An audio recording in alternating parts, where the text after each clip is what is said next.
Good morning, all of you. See, as I start with your lecture, the first thing that you have to understand, आपका taxation का जो syllabus है, you must copy with me.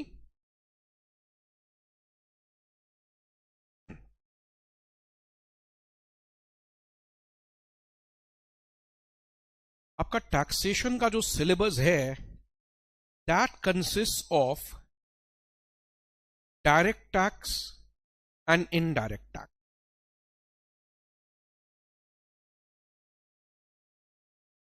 मतलब within the subject there are two subjects. दोनों का आपस में कोई लिंक नहीं है. तो एक आपका डायरेक्ट टैक्स हो गया, एक portion, that is one subject. Another subject is indirect tax. Direct tax जो है that consist of income tax. Direct tax क्या होता है? हम लोग अपने पॉकेट से देते हैं, वो डायरेक्ट टैक्स हो गया. तो direct tax consist of income tax which is your 50 marks paper.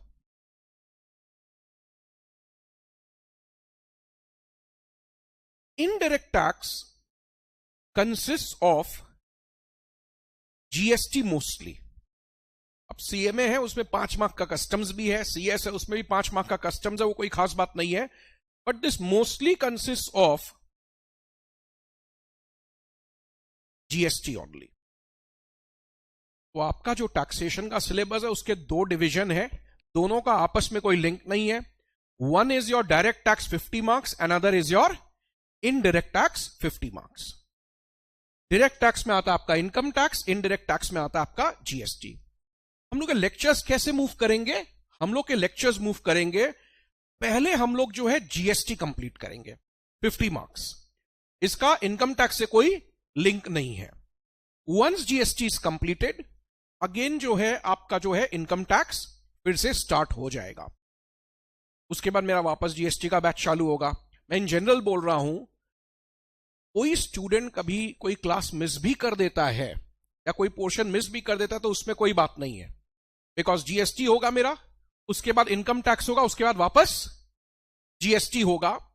In general आप जो है क्लासेस में रेगुलर रहेंगे. बैकअप आपको अवेलेबल है. आपको लाइव एट होम का भी फैसिलिटी है. मेरा पर्सनल नंबर भी मैं शेयर कर दूंगा, तो फ्रीली कम्युनिकेट करिएगा all of you. With these things in mind हम लोग स्टार्ट कर रहे हैं GST से. GST आपका 50 मार्क का पूरा पेपर है. First thing that we need to understand is, as I start with GST, मेरे को बताइएगा इंडिया का टैक्स सिस्टम क्या है. What is the tax system that prevails in the country. हमारे यहां हमेशा से चलता है फेडरल स्ट्रक्चर ऑफ टैक्सेशन. ठीक है ना? हमारे यहां हमेशा से चलता है फेडरल स्ट्रक्चर ऑफ टैक्सेशन. है ना? मैं जो बोर्ड में लिख रहा हूं उसको संग में कॉपी करना है आराम से. कहीं पीछे छूट जाएंगे तो मेरे को बोलिएगा, I will wait for you.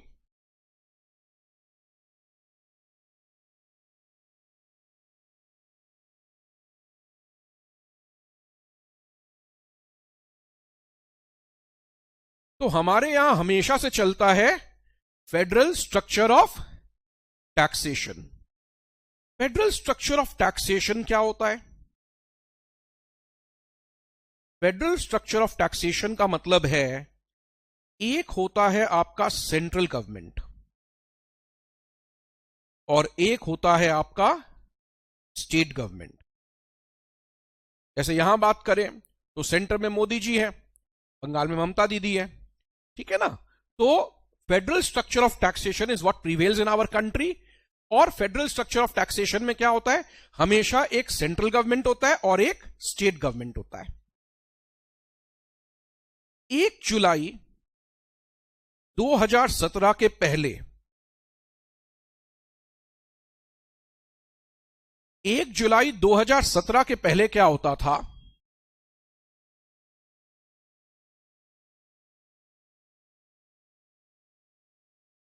Central government कुछ इनडायरेक्ट टैक्सेस लेवी करता था और स्टेट गवर्नमेंट कुछ इनडायरेक्ट टैक्सेस लेवी करता था। मैं चीजों को रिपीट करना पसंद कर रहा हूं। हमारे यहां टैक्स सिस्टम क्या है? हमारे यहां टैक्स सिस्टम है, हमारे यहां हमेशा से चलता है federal structure of taxation. Federal structure of taxation का मतलब क्या है? फेडरल स्ट्रक्चर ऑफ टैक्सेशन का मतलब है कुछ टैक्सेस सेंट्रल गवर्नमेंट लेवी करेंगे और कुछ टैक्सेस स्टेट गवर्नमेंट लेवी करेंगे। ठीक है, 2017 के पहले, बिकॉज क्या है ना, दोनों का खर्चा भी अलग अलग है। आज अगर सेंट्रल गवर्नमेंट को मिलिट्री मेंटेन करना है तो स्टेट गवर्नमेंट को स्टेट पुलिस मेंटेन करना है, तो दोनों के खर्चे अलग अलग हैं। कुछ टैक्सेस सेंट्रल गवर्नमेंट लेवी करता है और कुछ स्टेट गवर्नमेंट।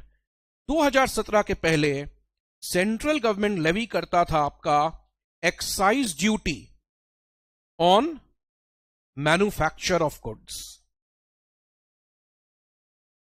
2017 के पहले सेंट्रल गवर्नमेंट लेवी करता था excise duty on manufacture of goods.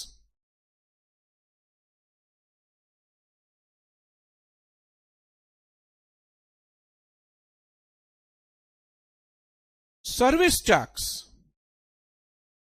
Service tax किस पर? सर्विसेज पर। 2017 के पहले सेंट्रल गवर्नमेंट लेवी करता था excise duty on manufacture of goods, service tax on services और customs duty on import oblique export.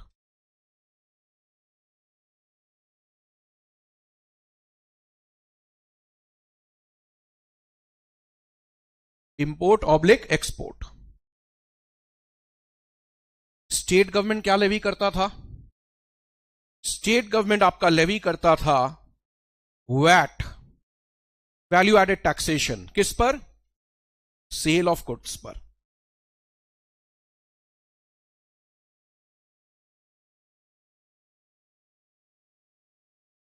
आप मूवी हॉल जा रहे हैं, वीडियो गेम पार्लर जा रहे हैं, तो उस पे स्टेट गवर्नमेंट लेवी करता था,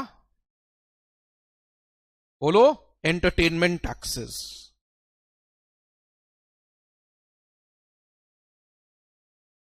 आप 5 स्टार होटल गए, उस पे क्या लेवी हो गया आपका? Luxury taxes.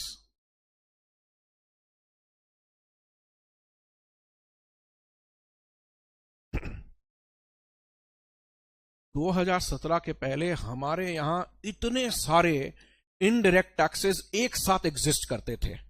एक्साइज ड्यूटी अलग चल रहा है, सर्विस टैक्स अलग चल रहा है, कस्टम ड्यूटी चल रहा है, VAT, entertainment tax, luxury tax एक साथ चल रहा है।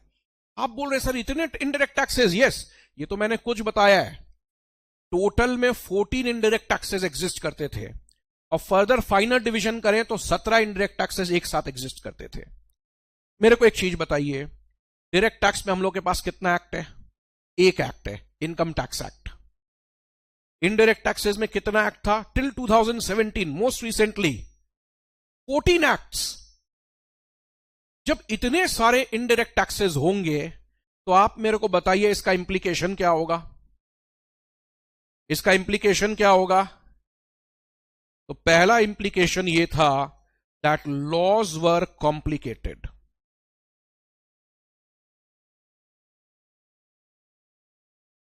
इसका पहला इंप्लीकेशन यह था कि हमारे laws were very complicated.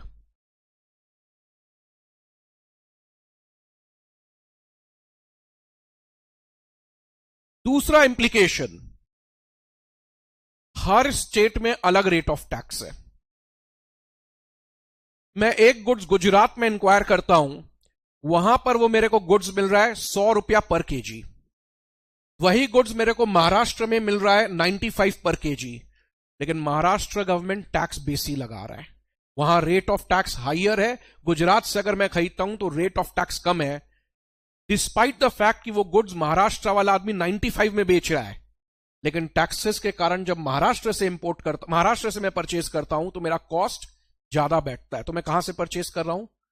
Gujarat से। Who is the loser? Businessman. उनका इस चीज पे कोई कंट्रोल नहीं है। Different rates of taxes existed in different states for different commodities. हर कमोडिटी का rate of tax state government अपने मन मर्जी के हिसाब से इंपोज करता था। So the second implication was different rates of taxes in different states। मैं रिपीट कर रहा हूं, हमारे यहां से हमेशा से चलता आया है federal structure of taxation.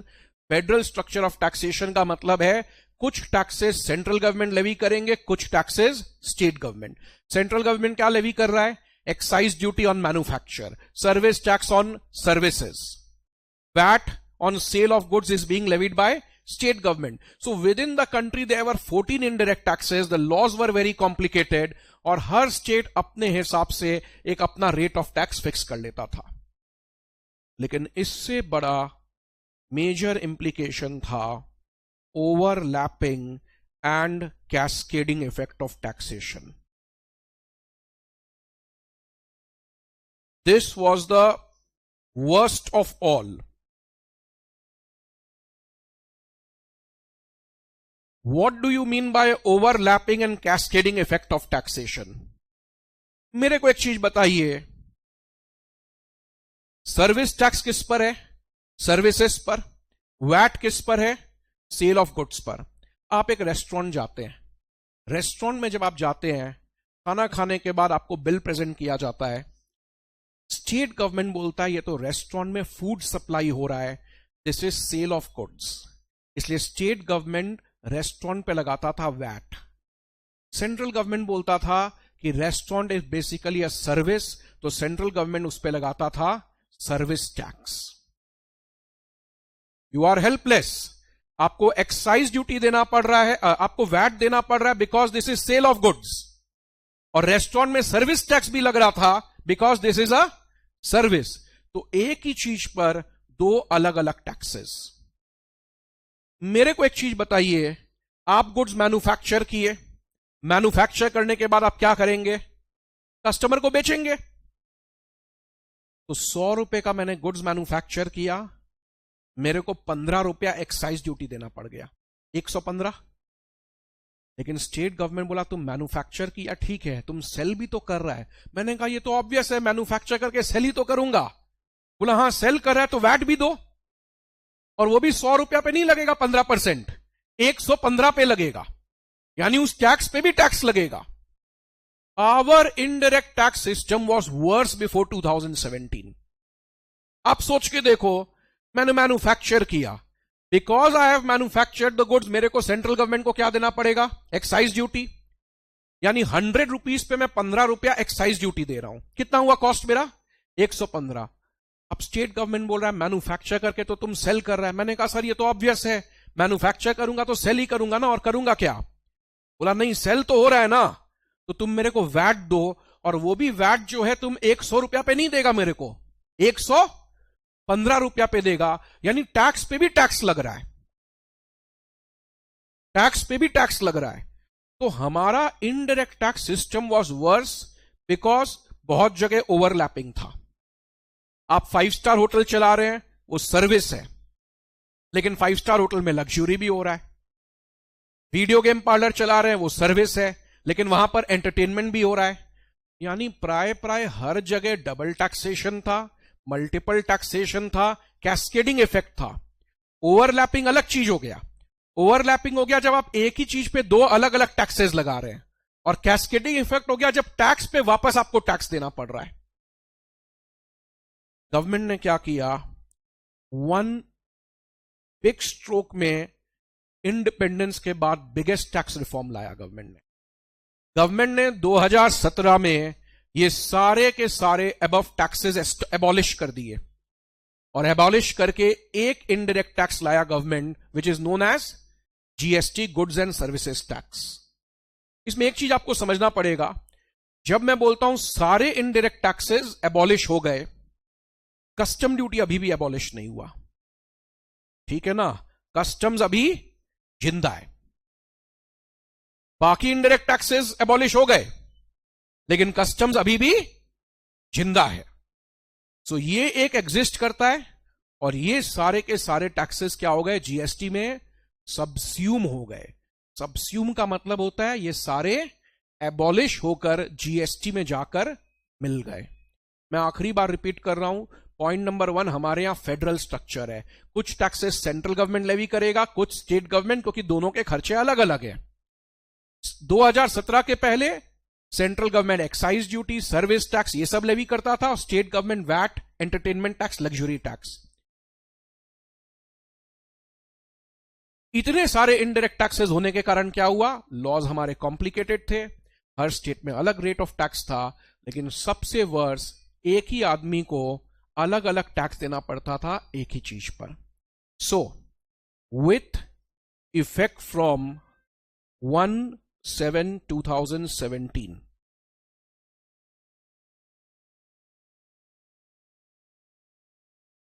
with effect from 1/7/2017, all the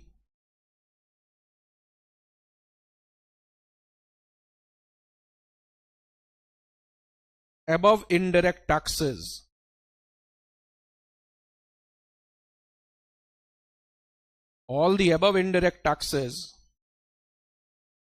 were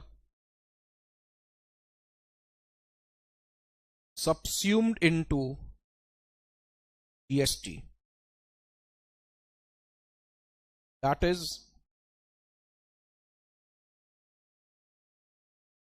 goods and services tax.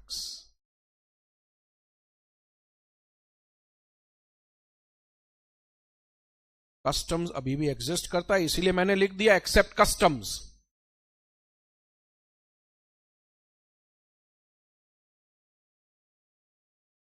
ठीक है ना। अब जब इनकम टैक्स का पहला क्लास होता है तो मैं पूछता हूं व्हाट इज इनकम टैक्स, और मेरे को जवाब मिलता है income tax is a tax on income, which is the obvious answer. इसीलिए आज मैं आपको पूछ रहा हूं what is GST. Can anyone define what is a GST? What is goods and services tax? इस प्रकार से income tax is a tax on income. एक समय वेल्थ टैक्स था तो हम लोग बोलते थे wealth tax is a tax on wealth. Excise को हम लोग बोलते हैं excise duty is a duty और टैक्स ऑन मैन्युफैक्चर। उसी प्रकार से जीएसटी का आप क्या डेफिनेशन देंगे? What is GST? Tax on goods and services. देखो ऐसा है कि एक्साइज ड्यूटी भी गुड्स पर है, सर्विस टैक्स भी सर्विसेज पर है, तो हाउ डू यू डिफरेंशिएट? नहीं, हम लोगों ने जीएसटी को डिफाइन किया है as a tax on supply of goods and services और both. If someone asks you what is GST, अगर आपको कोई भी पूछे व्हाट इज जीएसटी, बिकॉज क्या है ना, अगर आप बोलते हो GST is a tax on goods and services, तो मैं भी बोलता हूं कि सपोज ये गुड्स पड़ा हुआ है तो आप थोड़ी इस पे टैक्स लगा देंगे। अगर आप बोलते हैं GST is a tax on goods and services, तब तो ये हो जाएगा कि ये गुड्स पड़ा हुआ है तो भी टैक्स लगा सकते हैं, गुड्स पे टैक्स है। GST is not a tax on goods and services, it is a tax on supply of goods and services और बोथ। ठीक है, जीएसटी क्या है? GST is a tax on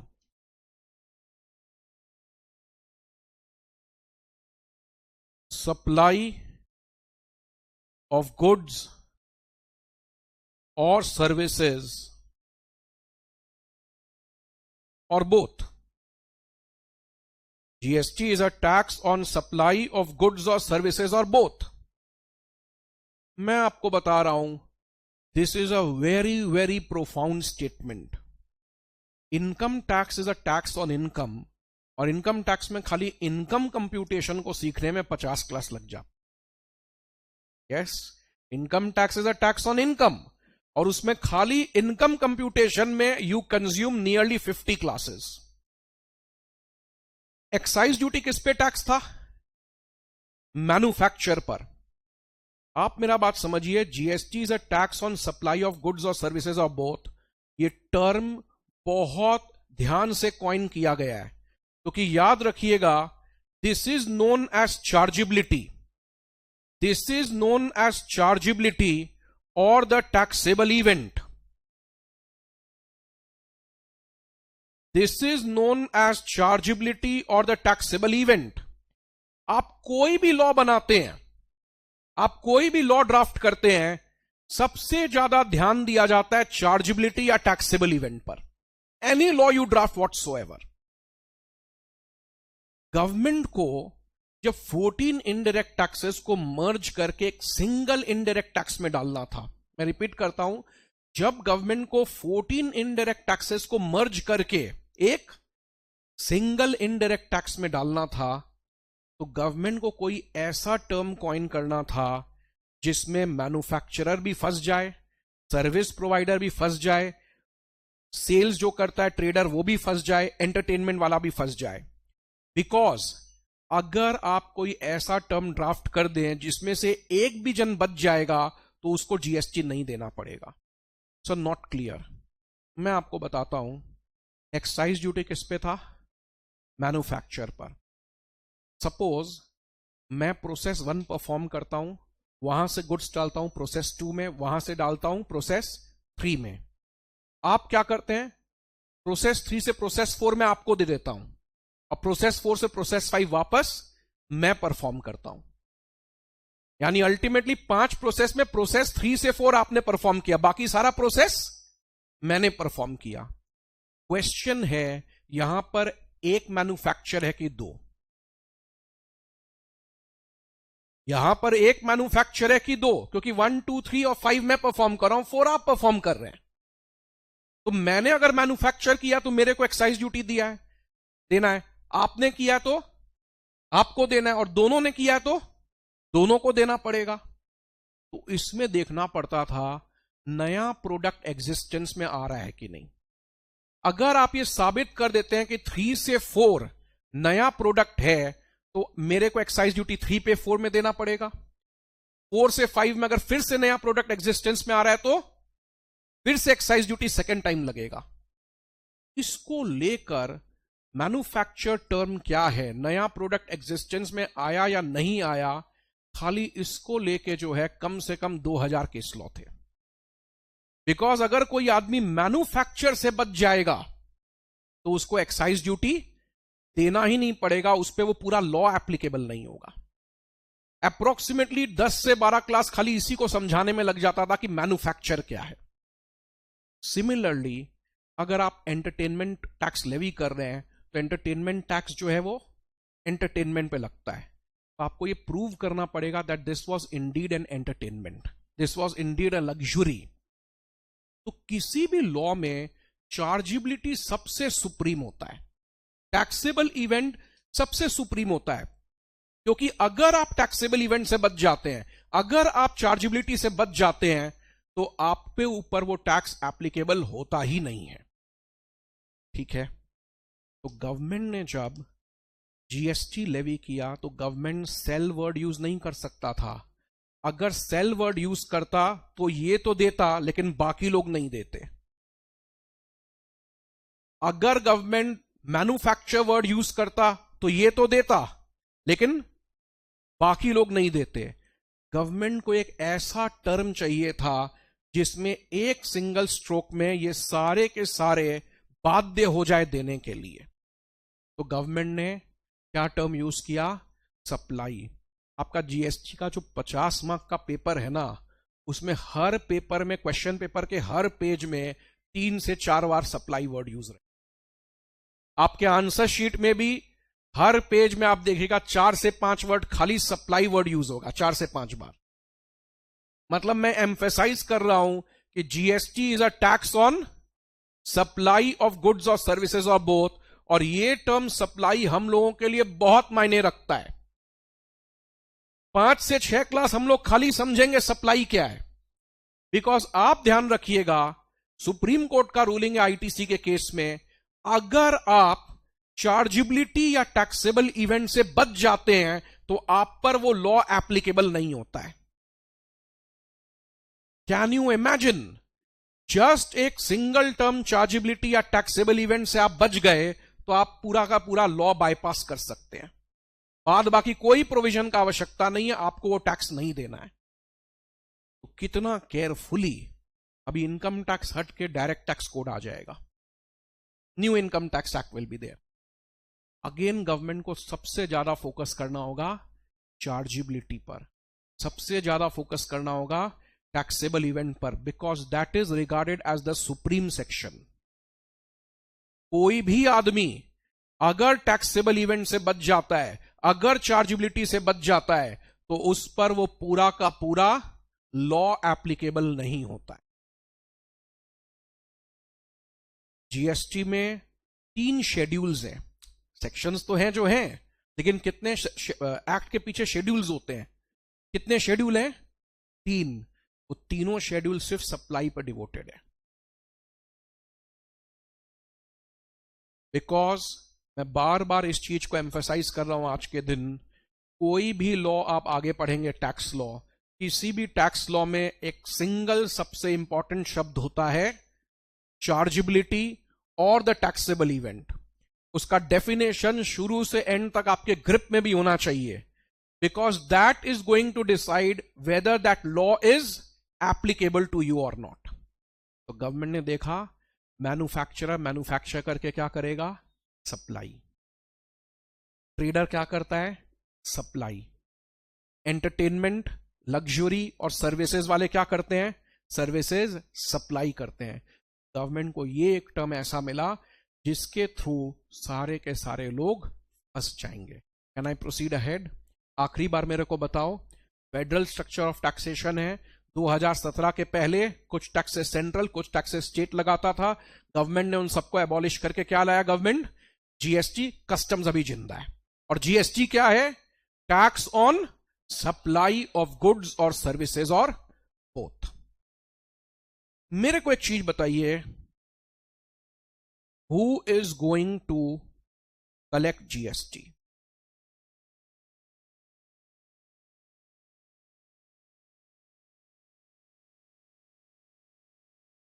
मतलब when I say who shall collect GST, this is a very important question. Excise duty कौन collect करता था? Central government. VAT, state government. तो अब जीएसटी कौन कलेक्ट करेगा? सेंटर या स्टेट? दोनों। हमारे कंट्री में ड्यूअल मॉडल जीएसटी है। ड्यूअल मॉडल जीएसटी है, इसका मतलब जीएसटी आधा सेंटर कलेक्ट करता है, आधा स्टेट कलेक्ट करता है। स्वाभाविक बात था, आपने सेंटर के बहुत सारे टैक्सेस हटा दिए तो सेंटर का रेवेन्यू तो गया, स्टेट के भी बहुत सारे टैक्सेस हटा दिए तो स्टेट का भी रेवेन्यू गया। रेवेन्यू तो दोनों को ही चाहिए, नहीं तो आप खर्चे कैसे मीट आउट करोगे? तो गवर्नमेंट ने कहा हमारे कंट्री में होगा ड्यूअल मॉडल जीएसटी। जो भी जीएसटी आएगा 50-50, आधा सेंट्रल गवर्नमेंट लेगा और आधा स्टेट गवर्नमेंट लेगा। ठीक है ना? आप दो चीज सीख रहे हैं। पहला चीज सीख रहे हैं, GST is a tax on supply of goods और सर्विसेज और बोथ। और दूसरा चीज क्या सीख रहे हैं? There exist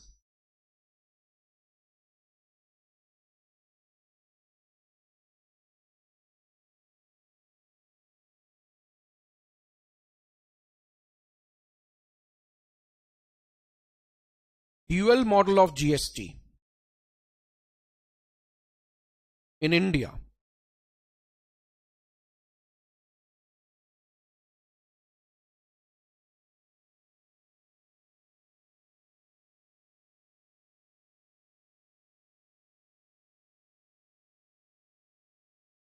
Where 50% taxes are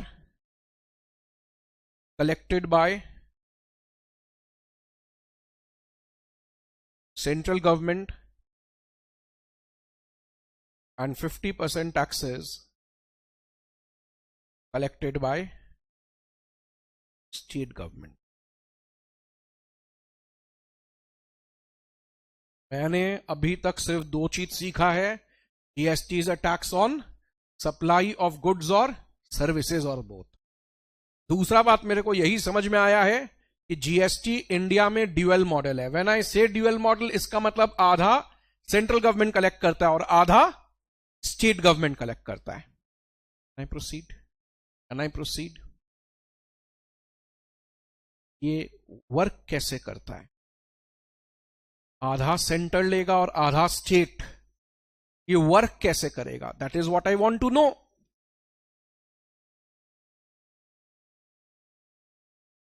हम लोगों ने सप्लाई को इसीलिए 3 भाग में क्लासिफाई कर दिया। हम लोगों ने सप्लाई को 3 भागों में क्लासिफाई कर दिया for the purposes of collection of taxes. ठीक है, ड्यूअल मॉडल है, आधा सेंटर लेगा आधा स्टेट लेगा, लेकिन इसके लिए हम लोगों ने सप्लाई को 3 भाग में क्लासिफाई कर दिया है। पहला है इंट्रा स्टेट सप्लाई और supply with in the same state.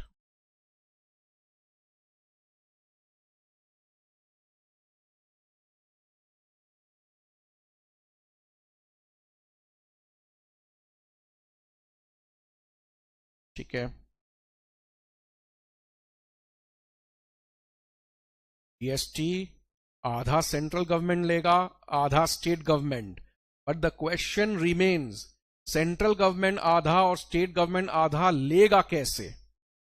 तो कलेक्शन मैकेनिज्म के लिए हम लोगों ने जीएसटी को डिवाइड किया सप्लाई को as intra state supply, inter state supply and export और इंपोर्ट।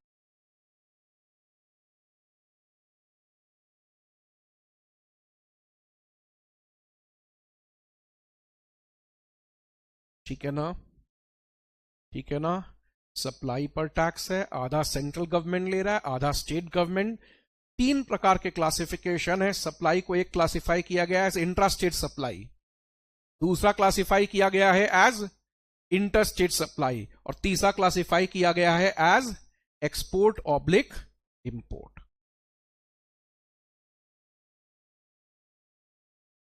रूल क्या है?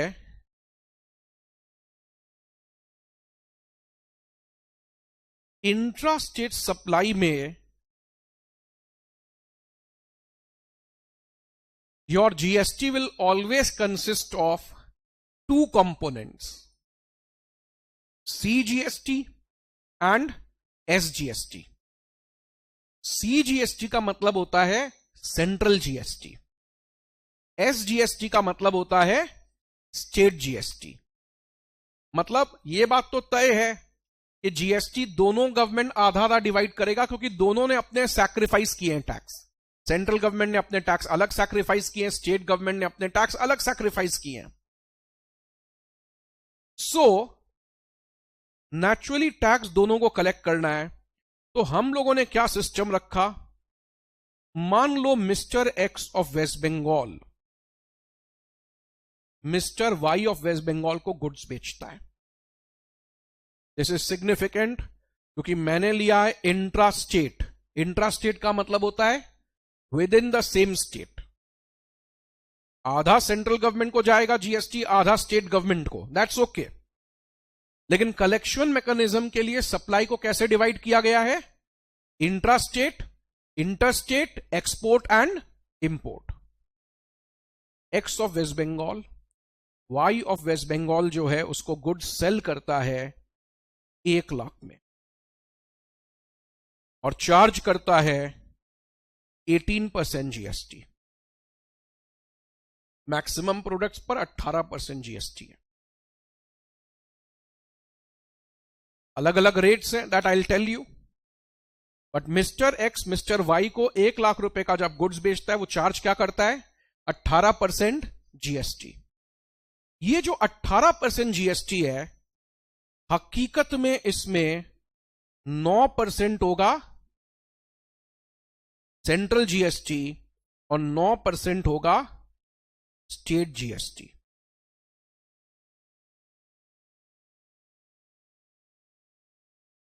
जीएसटी आधा सेंट्रल गवर्नमेंट ले रहा है, आधा स्टेट गवर्नमेंट, लेकिन ये वर्क कैसे कर रहा है? ये आधा सेंट्रल लेगा आधा स्टेट लेगा, ये वर्क कैसे कर रहा है? ये वर्क इस प्रकार से कर रहा है कि जीएसटी का रेट अगर 18% है तो उसमें 9% होगा सीजीएसटी और 9% होगा एसजीएसटी। इसका मतलब मैं क्या करूंगा, इनडायरेक्ट टैक्स है तो पहले तो कंज्यूमर से कलेक्ट करूंगा, पहले तो मैं कंज्यूमर से कलेक्ट करूंगा, कंज्यूमर से कलेक्ट करके मैं 9,000 सेंट्रल गवर्नमेंट को दे दूंगा और 9,000 स्टेट गवर्नमेंट को दे दूंगा।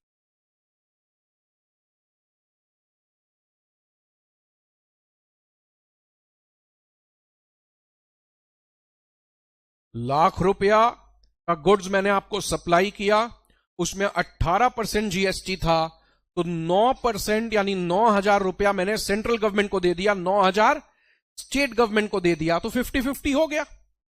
और ये कैसे दिया? आपसे कलेक्ट करके। आपसे मैंने क्यों कलेक्ट किया? क्योंकि इनडायरेक्ट टैक्स हमेशा कंज्यूमर से कलेक्ट करके ही गवर्नमेंट को दिया जाता है। डायरेक्ट टैक्सेस आप अपने पॉकेट से देते हैं, GST is an indirect tax.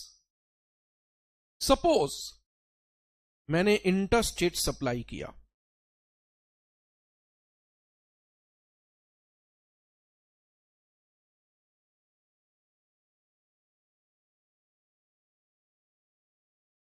Suppose मैंने इंटर स्टेट सप्लाई किया,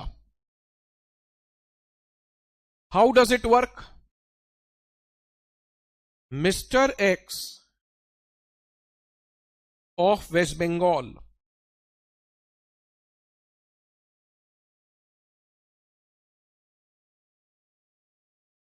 मिस्टर वाई ऑफ आसाम को गुड्स बेच रहा है, ठीक है? Mister X of West Bengal mister Y of Assam को गुड्स बेच रहा है। कितना रुपया में? 1,00,000। Naturally this is an interstate supply, this is an interstate supply. तो ये आपसे 18% कलेक्ट करेगा आईजीएसटी, एक्स वाई से कलेक्ट करेगा 18% IGST, integrated GST. Intra state में 18% में 9% था सीजीएसटी, सेंट्रल गवर्नमेंट को गया, 9% था एसजीएसटी, किसको गया? स्टेट गवर्नमेंट को। लेकिन इंटर स्टेट सप्लाई में क्या हो रहा है? एक्स ने वाई ऑफ आसाम को गुड्स बेचा, 1,00,000 का गुड्स बेचा और 18% आपसे कलेक्ट किया आईजीएसटी। ये आईजीएसटी आप किसको देंगे? ये आईजीएसटी ये पूरा का पूरा 18,000 रुपया दे देगा सेंट्रल गवर्नमेंट को। ये आईजीएसटी पूरा का पूरा 18,000 रुपया आप किसको दे देंगे? आप दे देंगे सेंट्रल गवर्नमेंट को। I am going to stop at this stage. मेरे को एक चीज नहीं समझ में आता है, मैंने आपको बोला था जीएसटी में ड्यूअल मॉडल है। अगर जीएसटी में ड्यूअल मॉडल है तो ये थर्ड मॉडल कहां से आ गया? मैंने आपको यह भी बोला था कि जीएसटी आधा सेंट्रल गवर्नमेंट को जाएगा, आधा स्टेट गवर्नमेंट को, क्योंकि ड्यूअल मॉडल है, दोनों ने अपने टैक्सेस सैक्रिफाइस किए तो दोनों को मिलना चाहिए। ये तो दोनों स्टेटमेंट जो है उसके अगेंस्ट में हो गया। ड्यूअल मॉडल होने के बाद तीसरा मॉडल हो गया आईजीएसटी का। बात था 50% सेंट्रल 50% स्टेट, लेकिन ये पूरा सेंट्रल गवर्नमेंट को जा रहा है। Can anyone explain me this?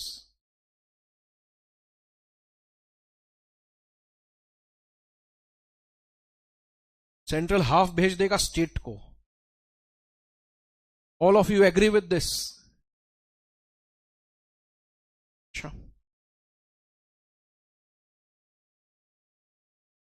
Actually होता क्या है, इंटर स्टेट सप्लाई में आप ₹1,00,000 में गुड्स बेचे, 18% जीएसटी कलेक्ट किए और आईजीएसटी दे दिए सेंट्रल गवर्नमेंट को, आपका जिम्मेवारी यहां खत्म हो जाए। इंटर स्टेट में आपका रिस्पॉन्सिबिलिटी यहीं खत्म है। क्या खत्म हो गया रिस्पॉन्सिबिलिटी? आपने 18,000 रुपया लिया, आईजीएसटी और सेंट्रल गवर्नमेंट को दे दिया, आपका जिम्मेवारी खत्म। लेकिन एग्जिस्ट ड्यूअल मॉडल ही करता है। जीएसटी रिमेन्स आधा सेंटर आधा स्टेट। आप जब सेंट्रल गवर्नमेंट को टैक्स दे देते हैं इंटर स्टेट में आईजीएसटी,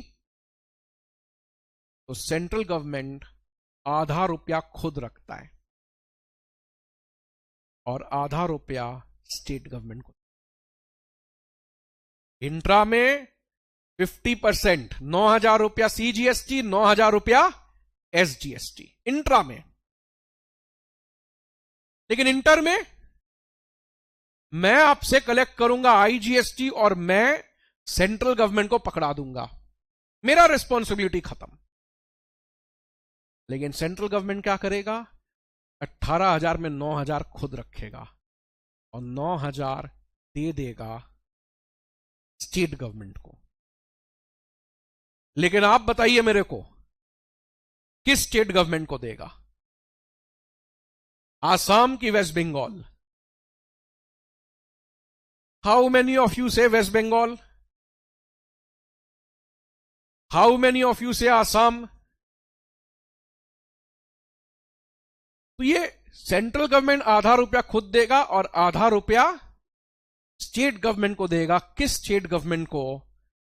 हमेशा कंज्यूमिंग स्टेट को, हमेशा कंज्यूमिंग स्टेट को जाएगा।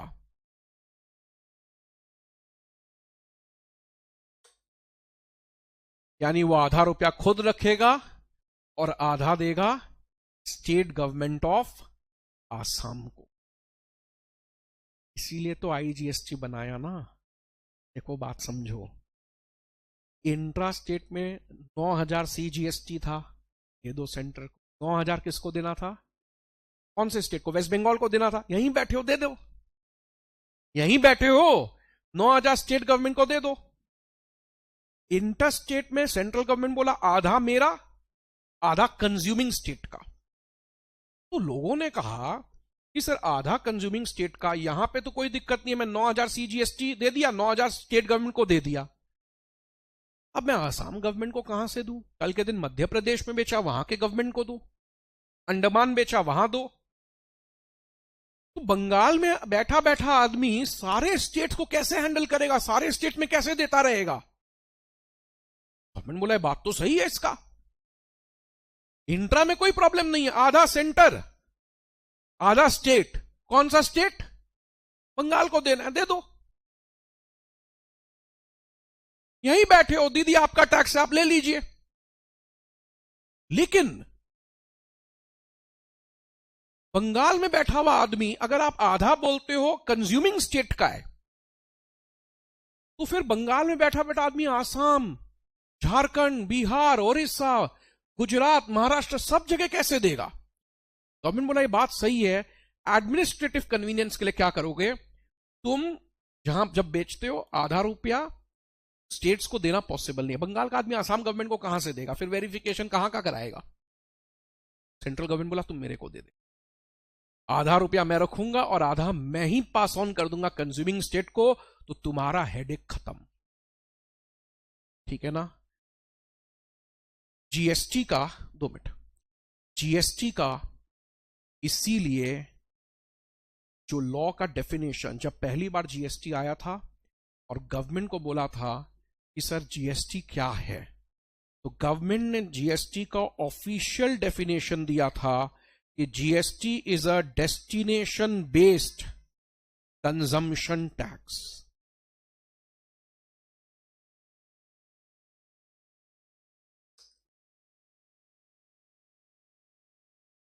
पहली बार जब जीएसटी आया था तो गवर्नमेंट ने जीएसटी का ऑफिशियल डेफिनेशन दिया था कि GST is a destination based consumption tax.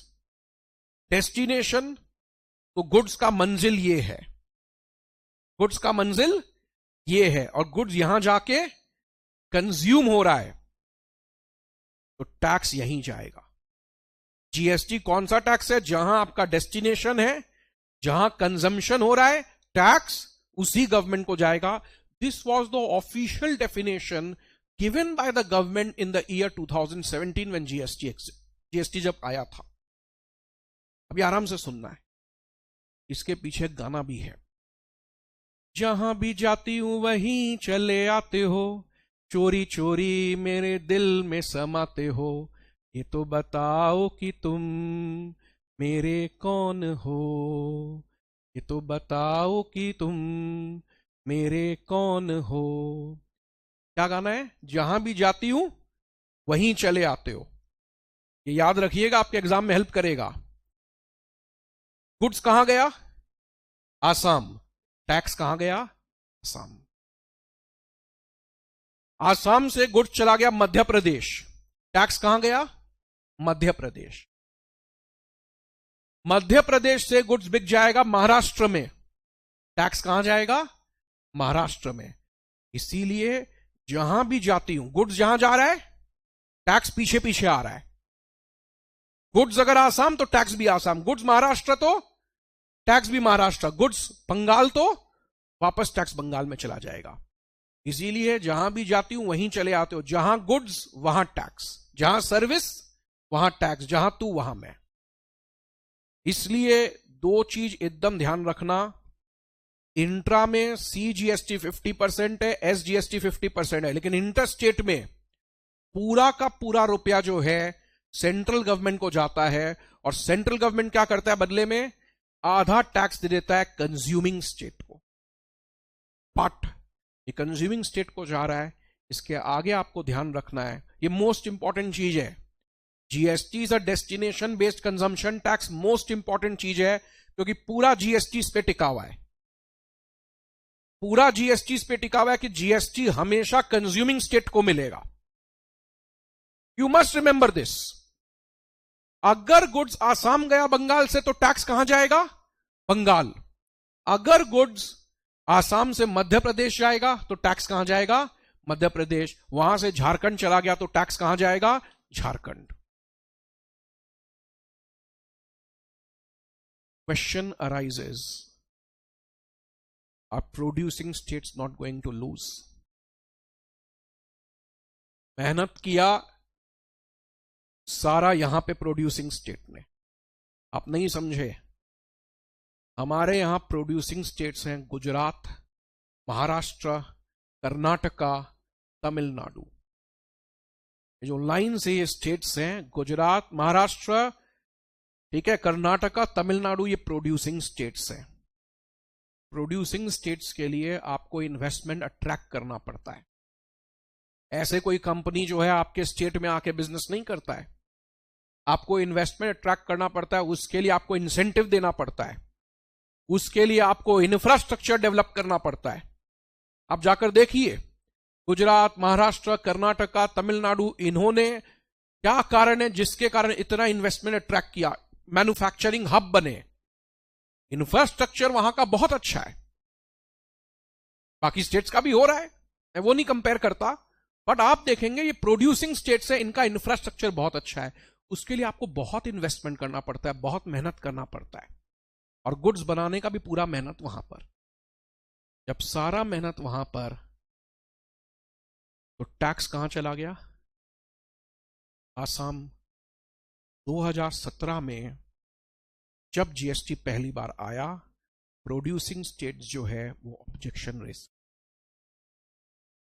Producing states objection raise किए कि this is going to be an injustice, because producing states Maharashtra, Karnataka, Tamil Nadu, they are the big losers. सारा मेहनत हमारा, गुड्स हमारा बन रहा है, एम्प्लॉयमेंट भी यहां हमको देना पड़ रहा है, लेकिन हमारे पास रेवेन्यू नहीं आएगा। कंजम्पशन कहां पर ज्यादा है? उत्तर प्रदेश, बंगाल, बिहार, यहां ये कंज्यूमिंग स्टेट्स है। तो मेहनत यहां होगा और टैक्स बोल रहा है उधर चला जाएगा। We will lose big. Gate बंद करो। We will lose big.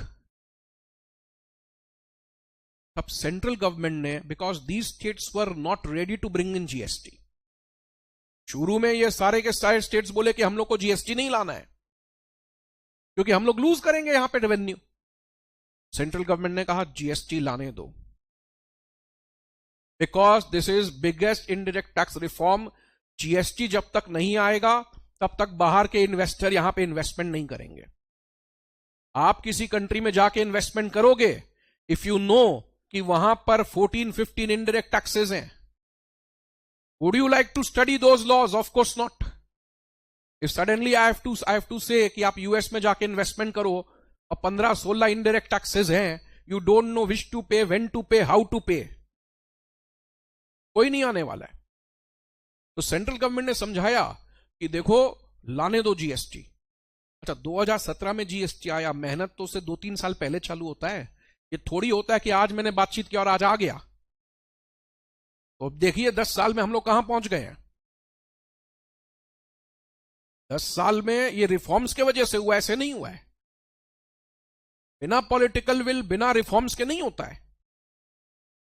तो सेंट्रल गवर्नमेंट ने कहा भाई जलाने दो GST, because that is good for the development of the country. But producing state बोले हम लोग तो लूजर हैं, हम लोग तो लूज करेंगे यहां पे रेवेन्यू। अब सेंट्रल गवर्नमेंट ने कमिटमेंट दिया कि जीएसटी आने से जिस भी गवर्नमेंट का कोई नुकसान होता है मैं भरूंगा,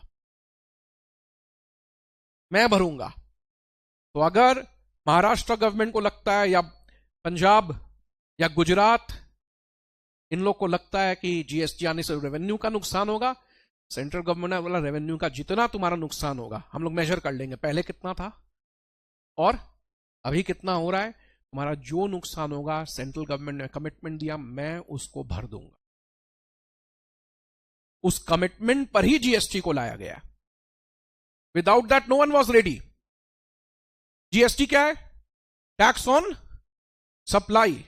याद रखिएगा, अगर आपको वर्ड सप्लाई नहीं पता तो आपको पूरा जीएसटी नहीं पता है।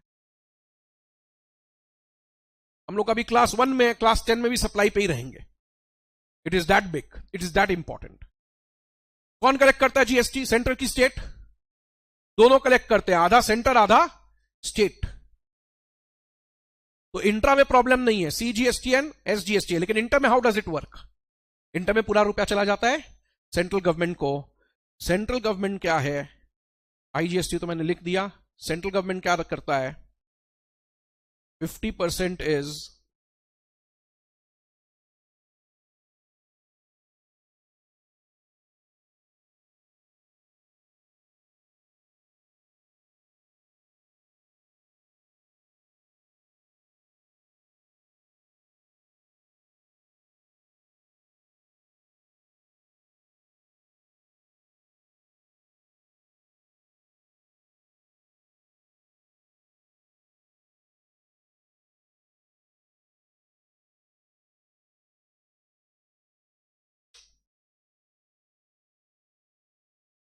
और इसको थोड़ा ध्यान रखिएगा, फिर से मैं बोल रहा हूं, जहां भी चली जाते हो वहीं चले आते हो, इसको याद रखिएगा। इन द सेंस ये जीएसटी के एंड तक आपको काम में लगेगा।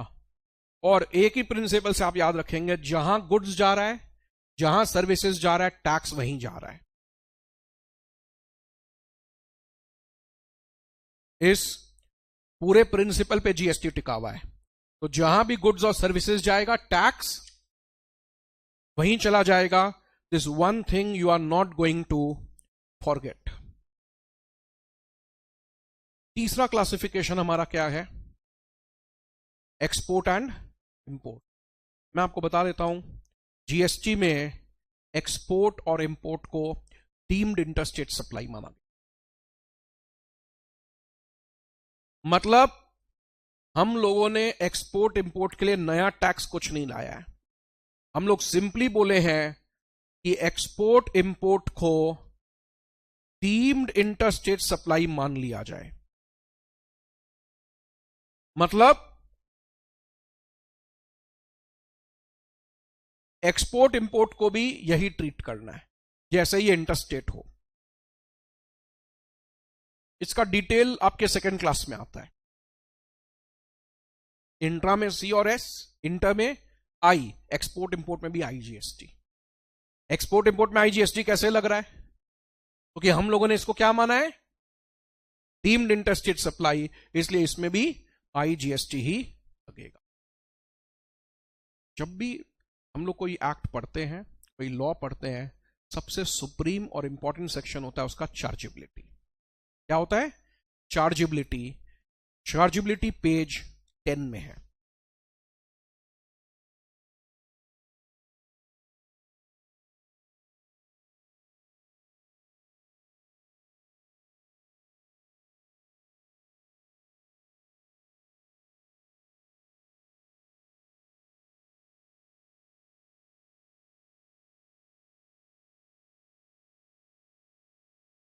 चार्जेबिलिटी आपका पेज 10 में है।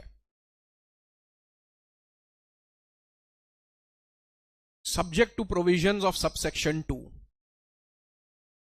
there shall be levied a tax called Central Goods and Services Tax on all intrastate supply of goods or services of both। और ये तो पहला 2 लाइन।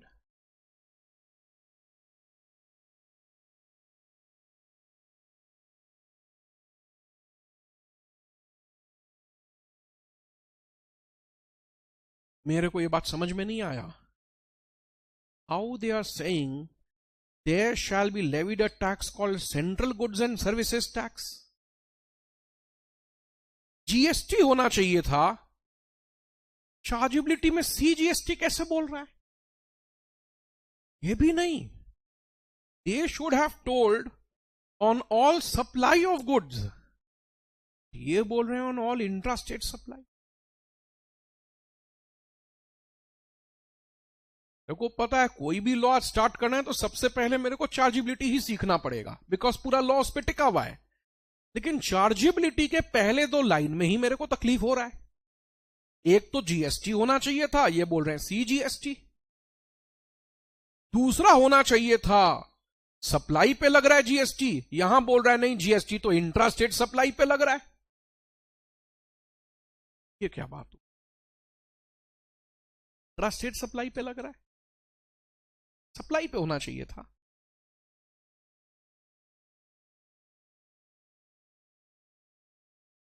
GST के एक्ट का नाम बताओ, पूरा नाम बताओ। जैसे इनकम टैक्स एक्ट का नाम, इनकम टैक्स का एक्ट का नाम है the income tax act 1961। Income tax act का नाम है the income tax act 1961। Company law का भी है द कंपनीज एक्ट 2013। GST का पूरा लॉ क्या है, नाम क्या है? द GST के कितने एक्ट हैं इंडिया में? GST के कितने एक्ट हैं? इनकम टैक्स का तो एक्ट मेरे को पता है एक ही है, the income tax act 1961। GST के कितने एक्ट हैं? 35। This might surprise you, 35 and the answer is yes. GST के 35 एक्ट्स हैं।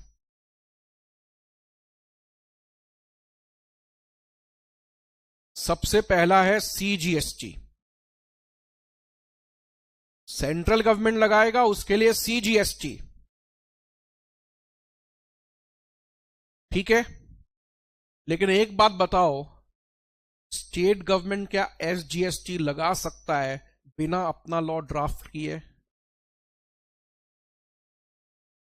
इसीलिए जितने भी स्टेट्स हैं, हमारे यहां 28 स्टेट है, 28 स्टेट को अपना अलग अलग SGST लॉ ड्राफ्ट करना पड़ा। ऐसे कोई GST लॉ बोल के कुछ नहीं होता है। एक है CGST लेवी करने के लिए the central goods and services tax act 2017। Central government ने कहा मैं CGST जो 9% लूंगा उसका मैं अलग एक्ट बनाऊंगा, CGST एक्ट, जो मेरे को CGST 9% कलेक्ट करना है उसके लिए मेरा एक्ट आ गया। स्टेट गवर्नमेंट हुआ, एक स्टेट गवर्नमेंट से तो होगा नहीं, क्योंकि सबको अपने अपने स्टेट में अलग एक्ट पास करना पड़ेगा। कोई महाराष्ट्र गवर्नमेंट पास कर लिया तो बंगाल नहीं लगा सकता है, तो बंगाल गवर्नमेंट ने लाया अपना SGST act, WBSGST act. Maharashtra SGST act, Rajasthan SGST act, ये पहले से ही इन लोगों में बातचीत हो गया था कि ये सब एक्ट एक दूसरे के कॉपी पेस्ट होंगे। सेंट्रल गवर्नमेंट ने, because you have to understand the legal framework, central government अगर पार्लियामेंट में कोई लॉ ड्राफ्ट किया तो स्टेट को अधिकार नहीं मिला स्टेट टैक्स लगाने का। हर स्टेट को अपने दायरे के अंदर अपने लेजिस्लेटिव असेंबली में एक अलग एक्ट पास करना पड़ेगा, तब उसको यह अधिकार मिलेगा। बिना एक्ट के आपको अधिकार नहीं मिलता है। हमारे कॉन्स्टिट्यूशन में लिखा हुआ है कोई भी टैक्स अगर आपको लगाना है तो पहले आपको अपना एक एक्ट बनाना पड़ेगा। तो सेंट्रल गवर्नमेंट ने पास कर लिया, सेंट्रल गवर्नमेंट बोला मैं तो कलेक्ट कर सकता हूं अब, तो स्टेट गवर्नमेंट बोला हमें भी कलेक्ट करना है। बोला बनाओ अपना एक्ट। बोला कैसे बनाए? बोला देखो जीएसटी का थीम होगा one nation one tax, one nation one tax, tax rate भी सेम होने वाले, सब कुछ सेम होगा। तो ये मैं लॉ ड्राफ्ट कर दिया हूं, तुम लोग जाओ अपने अपने स्टेट में सेंटर को वर्ड स्टेट से रिप्लेस कर दो, फाइंड एंड रिप्लेस, और जो सीजीएसटी एक्ट होगा उसका पूरा कॉपी पेस्ट बन गया एसजीएसटी एक्ट। कितने एक्ट हो गए? 29 तो यहीं आ गए, एक सीजीएसटी एक्ट और 28 एसजीएसटी। अच्छा, आपके जानकारी के लिए आपको पढ़ना पड़ता है सिर्फ सीजीएसटी, कि जब आप सीजीएसटी पढ़े तो लॉजिकली आप एसजीएसटी पढ़ लिए, because these are copy paste. तो वैसी बातचीत हो गया था आपस में सेंटर और स्टेट का कि एक तुम लाओ, मैं सब कॉपी पेस्ट करके अपना। तो कितने हो गए? 29। अब यूनियन टेरिटरीज भी हैं, तो 3 यूनियन टेरिटरी ऐसे थे। कौन से 3 यूनियन टेरिटरी? दिल्ली, पुडुचेरी, जम्मू कश्मीर। दिल्ली, पुडुचेरी, जम्मू कश्मीर, इन्होंने, ये है यूनियन टेरिटरी। लेकिन यूनियन टेरिटरी होने के बावजूद इन यूनियन टेरिटरीज का अपना इलेक्शन अलग होता है। यहां के अलग अलग चीफ मिनिस्टर होते हैं, even though they are union territories, इनके अलग चीफ मिनिस्टर होते हैं, इनका अलग इलेक्शन होता है। तो ये यूनियन टेरिटरी होने के बावजूद कुछ हद तक स्टेट की तरह बिहेव करते हैं, इसलिए यहां पर एसजीएसटी एक्ट आया। ठीक है, तो 28 स्टेट का 28 एसजीएसटी, 3 यूनियन टेरिटरी ने भी एसजीएसटी लाया। 31 एसजीएसटी, कितने लॉ हो गए? 32। फिर एक आया यूटीजीएसटी, एक आया यूटीजीएसटी। थोड़ा इसको समझेंगे, ठीक है? मेरे को एक बात बताओ, वेस्ट बंगाल में क्या लगेगा? CGST, SGST. दिल्ली में सप्लाई होगा तो सीजीएसटी, एसजीएसटी। ठीक है,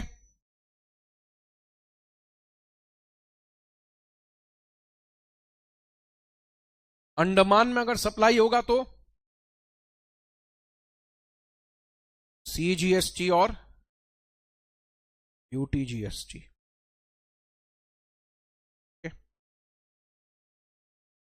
पॉइंट ये है कि अगर वेस्ट बंगाल में मेरे को कोई कंफ्यूजन होगा नहीं, सीजीएसटी एसजीएसटी है।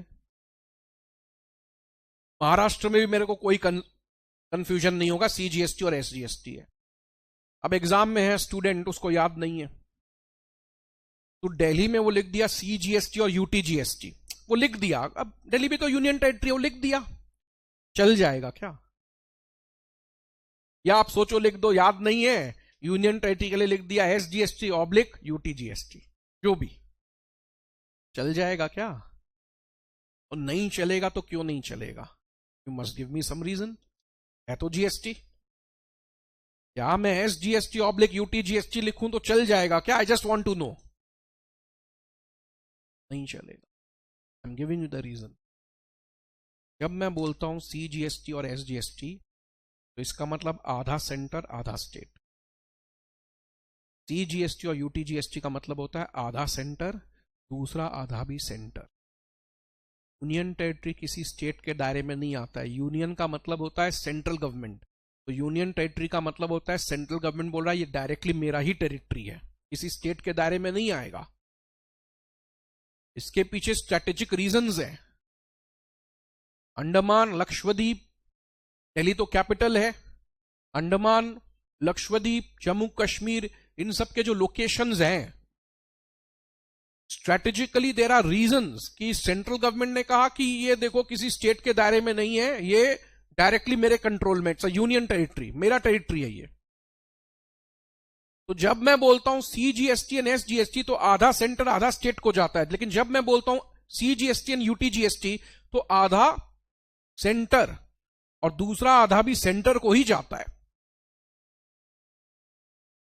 ऑफ कोर्स सेंटर वो यूनियन टेरिटरी के लिए खर्चा करेगा, वो अलग बात है, but the whole game changes. SGST का मतलब वो रुपया स्टेट गवर्नमेंट को जा रहा है, UTGST मतलब वो रुपया सेंट्रल गवर्नमेंट को ही जा रहा है। तो कैसे याद रहेगा? दिल्ली, पुडुचेरी, जम्मू कश्मीर, याद रखिएगा। किसी भी पार्टी में अगर डीजे बजता है तो वहां SGST है, किसी भी पार्टी में अगर डीजे रहता है तो वहां क्या है? SGST है। ठीक है, अच्छा, एक हो गया CGST, एक हो गया 31 हो गए आपके SGST। किसी भी इंडिया के टैक्स लॉज में या कोई भी लॉ में ऐसा है नहीं। GST इज एन एक्सेप्शन, जहां पर एक लॉ के 35 एक्ट हैं और कहीं नहीं है ऐसा। यूनियन टेरिटरी का हो गया एक एक्ट, बट 33 पहुंच गए हम लोग। IGST का अपना अलग लॉ। तो क्या फर्क है? फर्क ये है ना कि IGST लॉ में ही तो लिखा गया है कि आधा सेंटर और आधा कंज्यूमिंग स्टेट को जाएगा। समझो बात को। यहां लिखा है इंट्रा स्टेट सप्लाई, हाँ या ना? यहां इंट्रा स्टेट सप्लाई, ये कौन सा सेक्शन है? तो याद रखिएगा GST का चार्जेबिलिटी है सेक्शन 9।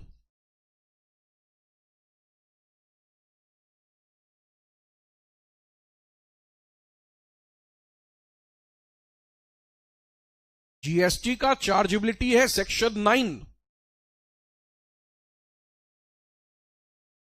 यहां लिखा इंट्रास्टेट, ठीक कॉपी पेस्ट करके IGST बन।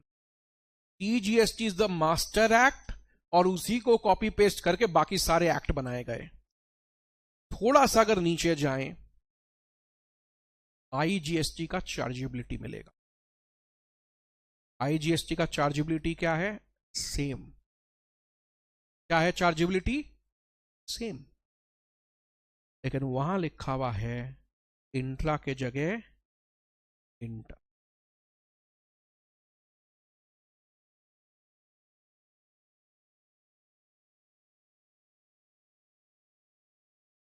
वहां लिखा हुआ है इंट्रा के जगह इंटर।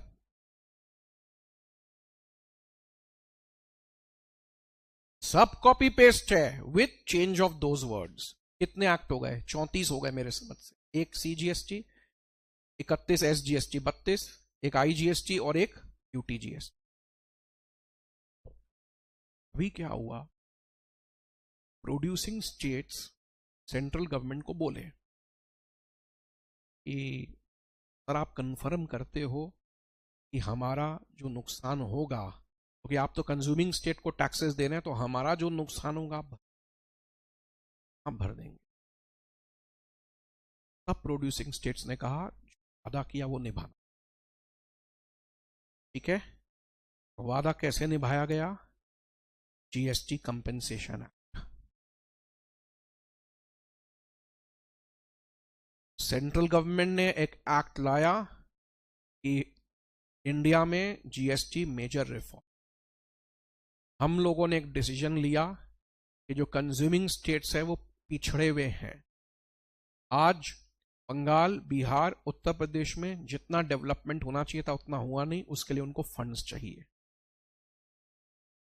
तो कंट्री के इंटरेस्ट में हम एक मेजर चेंज कर रहे हैं कि कंज्यूमिंग स्टेट्स के पास रुपया आना चाहिए, तब तो डेवलपमेंट आएगा ना। बंगाल, बिहार, झारखंड, उत्तर प्रदेश, बाकी कंज्यूमिंग स्टेट्स में सेंट्रल गवर्नमेंट ने कहा सारा टैक्स जो इंटर स्टेट का मैं कंज्यूमिंग स्टेट को देता हूं, लेकिन प्रोड्यूसिंग स्टेट को भी ये मेरा वादा है कि तुम लोगों को नुकसान नहीं होने देंगे, तुम्हारा रेवेन्यू फॉल होगा तो we will compensate you. Producing state ने कहा कैसे मान ले बात, तो बोला पूरा एक एक्ट निकाल रहा हूं, कंपेंसेशन एक्ट। कंपेंसेशन एक्ट जिसमें यह बात लिखा गया है कि जीएसटी आने से अगर रेवेन्यू का फॉल होगा, पुराने इतने सारे इनडायरेक्ट टैक्सेस से तुमको कुछ रेवेन्यू मिलता था, वैट से, एंटरटेनमेंट से, लग्जरी से, नया जब जीएसटी लॉ आएगा तुम्हारा रेवेन्यू अगर कम हो गया मैं भर दूंगा। इस प्रकार से जीएसटी में कितने हैं? 35 act. There shall be levied a tax called CGST on all intrastate supply of goods or services or both. You know something, अभी इनकम टैक्स एक्ट हट के जल्दी DTC आ जाएगा, और 7-8 साल पहले ही आपके GST एक्ट आए। जब भी GST लॉ आता है, कोई नया टैक्स लॉ आता है, सारे टीचर्स हो गए, प्रोफेशनल हो गए, सबको पढ़ना पड़ता है ना, फिर से उनको भी तो वापस पढ़ना पड़ता है, मेरे को भी तो वापस पूरा लॉ पढ़ना पड़ा होगा। लोग सबसे पहले आवर्स स्पेंड कर देते हैं सिर्फ charge, because unless you read that chargeability you are not going to understand key words क्या है, कैच वर्ड्स क्या है, और लॉ का जिस्ट कहां पर होने वाला। तो जिस समय पहली बार पढ़ा तब समझ में आया कि जीएसटी एक टैक्स है ऑन सप्लाई। जीएसटी सप्लाई पर टैक्स है, ये कहां लिखा हुआ है? चार्जेबिलिटी सेक्शन 9 में लिखा हुआ है।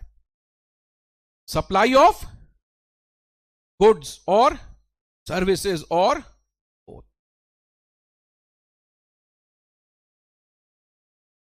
कीवर्ड्स को हम लोग नंबरिंग करते हैं।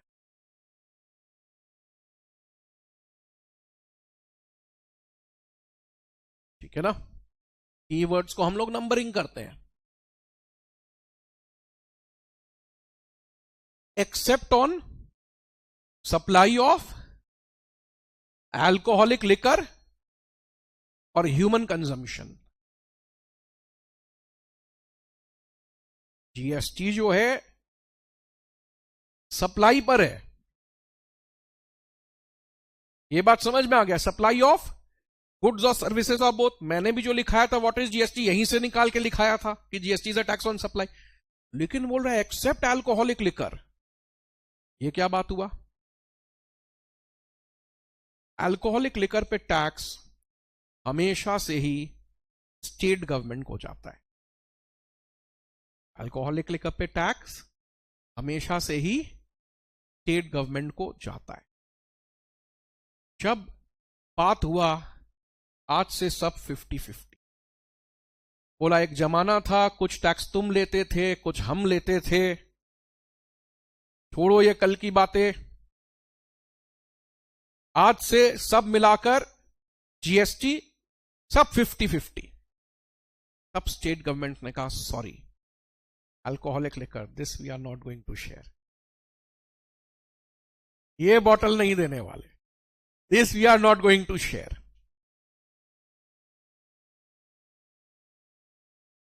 सेंट्रल गवर्नमेंट ने कोशिश किया, कोशिश नाकाम, ये तो नहीं, इसका टैक्स तो पहले भी हमारे पास था, अभी भी हमारे पास ही रहेगा।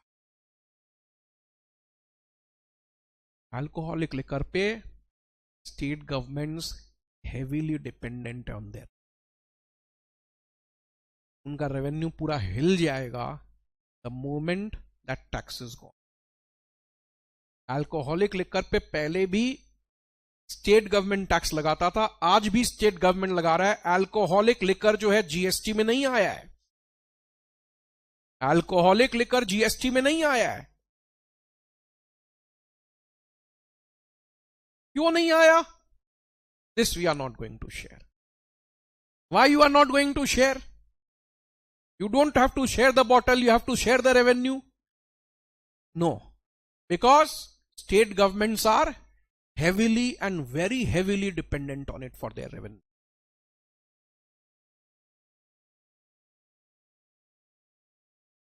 Unfortunately, क्या you know, ये मतलब मेरा व्यू पॉइंट है, हम लोग उन चीजों पे इतना हेविली डिपेंडेंट है जिन पे हमको नहीं.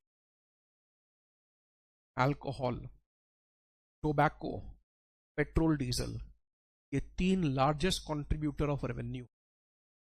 अल्कोहल, टोबैको और petrol diesel, largest indirect tax revenue यहां से आता है. अब आप बैन करोगे तो कैसे करोगे? पेट्रोल डीजल का तो बैन का नहीं, वो तो ठीक है, बट पेट्रोल डीजल का प्राइस उसके कारण बढ़ा हुआ है, ठीक है, वो अलग बात है. बट आप अल्कोहल और सिगरेट्स, टोबैको को बैन करोगे तो आपका जो रेवेन्यू कलेक्शन है उसको भी आपको देख के चलना पड़ेगा. We are dependent on that. तो स्टेट गवर्नमेंट ने कहा सारा गणित कर लिया, सारा मैथमेटिक्स कर लिया, बोला अल्कोहलिक लिकर का आधा रेवेन्यू शेयर करना पड़ गया तो भी बहुत नुकसान हो जाएगा, जीएसटी नहीं भर पाएगा उसको कुछ भी करके. तो जब वो किसी हालत में राजी नहीं हुए, सेंट्रल गवर्नमेंट ने कहा ठीक है, पहले भी इनके पास जाता था, जाने दो. इसीलिए जीएसटी क्या है? Tax on supply of goods और services of both except alcoholic liquor. Alcoholic liquor GST के दायरे के बाहर है.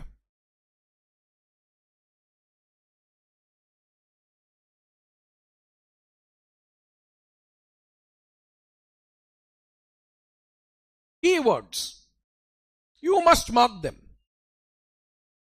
और मैं फिर से बोल रहा हूं, hours we spend on chargeability, मैं किस लॉजिक से बोल रहा हूं, किस पॉइंट से बोल रहा हूं. अब जैसे जब हम लोगों ने पढ़ा ना कि GST is a tax on supply, तो पहले ही पता चल गया पक्का सप्लाई का ही ऐसा डेफिनेशन वगैरह सब कुछ दिया होगा कि जिससे कोई बच नहीं पाए, क्योंकि मैन्युफैक्चरर से लेकर सबको फंसाना है, कोई बच के निकल नहीं पाए. तो समझ में आया सप्लाई का ये definition, inclusion, exclusion, definition, clarification इतना बड़ा, उसी पे पहले फिर रिसर्च चालू होता है. पहले इसी शब्द पे रिसर्च चालू होता है हमारा, कि हम लोगों को पता चले कि ये लॉ किस पर है और किस पे नहीं है. Because unless you know, tax computation तो बहुत बात का चीज होता है, पहले आपको ये तो पता ना चलना चाहिए ना किस पे ये एप्लीकेबल है और किस पे नहीं है. ठीक है, जीएसटी सप्लाई पे है, लेकिन अल्कोहलिक लिकर जीएसटी के दायरे के बाहर है. ये सेक्शन 9 चल रहा है, chargeability on the value determined under section 15. On the value determined under section 15. अच्छा, मैं हमेशा एक बात बोलता हूं इनकम टैक्स क्लास में, income tax is a tax on income, and income means net income. Net income means gross income minus expenses. Income tax income पर tax है, और इनकम क्या है? Net income. नेट इनकम मतलब gross income minus expenses. जिस प्रकार से income tax net income पर है, जीएसटी सप्लाई पर है, और एक्चुअल लेवी होता है वैल्यू ऑफ सप्लाई पर. इनकम टैक्स नेट इनकम पे लगता है, जीएसटी वैल्यू ऑफ सप्लाई पे लगता है. और आप सेक्शन 15 में जाके पढ़ेंगे, वैल्यू का मतलब ग्रॉस वैल्यू. ये कोई खर्चे वर्चे कुछ माइनस नहीं होने वाले हैं. GST is a tax on value of supply, कुछ माइनस नहीं होगा, value will be gross value. पुरस्कार को था 100 रुपया में गुड्स बेचा, 100 रुपया पे टैक्स लगेगा. अगर कुछ खर्चे हैं, बोला कोई मतलब नहीं है. वैल्यू मतलब gross value. That's the major difference. Income tax net income पे, जीएसटी ग्रॉस वैल्यू पर. कहां लिखा हुआ है? सेक्शन 15 में. And at such rates not exceeding 20%. मतलब at such rates not exceeding 20, rate मतलब 20% से ज्यादा नहीं होगा, है ना। लिखा हुआ तो यही है, रेट्स 20% से ज्यादा नहीं होगा, लेकिन मैं जानता हूं रेट तो 28 भी है। रेट अगर कोई अपडेटेड रहते हैं तो सॉफ्ट ड्रिंक्स पे 35% भी है। अभी तो ठंडी का समय है, हम लोग 35% टैक्स से बच रहे हैं। यस, तो बेवरेजेस पर 35 है, सॉफ्ट ड्रिंक्स पर। मतलब यहां लिखा हुआ है कि at such rate not exceeding 20, बोला 20% से ज्यादा रेट नहीं होगा, लेकिन मैं जानता हूं 28 है। आप जानते हैं? हाँ, फिर भी कोई नहीं जानता है, कोई बात नहीं है। ये आगे रेट्स का जब टेबल दिया हुआ है तो वहां देखने को मिल जाएगा कि 28 है, पेज 15 में। आज इसका कोई काम नहीं है वैसे।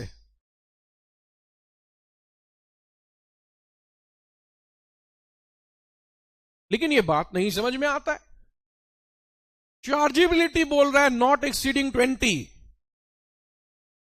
और तुम 28 35 फिर भी लगा रहा है, कैसे कैसे?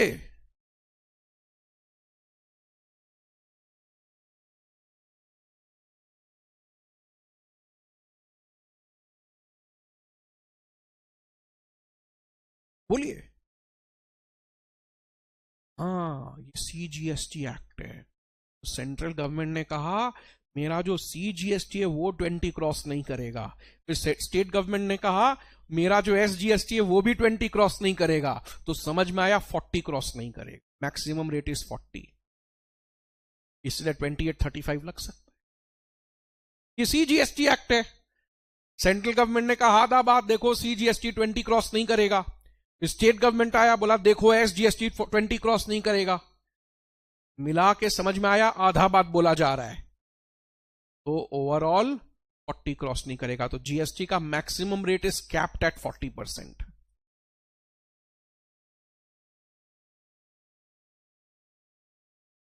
पूरा पैराग्राफ फिर से पढ़ो।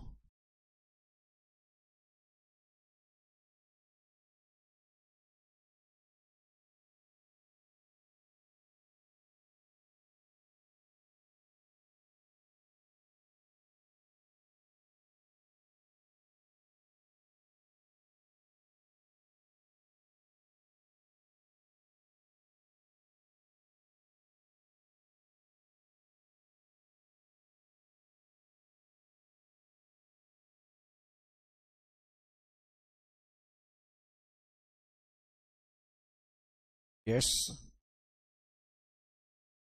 जीएसटी लग रहा है सप्लाई पर।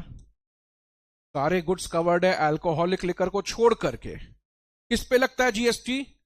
वैल्यू ऑफ सप्लाई पे, and value is always the gross value, and at such rate not exceeding 20, मतलब ये हकीकत में 40% है, highest rate will be 40। Value तो सेक्शन 15 में है। मेरे ख्याल से आप लोगों ने फर्स्ट पैराग्राफ पढ़ ही लिया है, पढ़ लिया ना सबने। वैल्यू तो चलो ग्रॉस वैल्यू है, not a problem. Rate of tax के सेक्शन,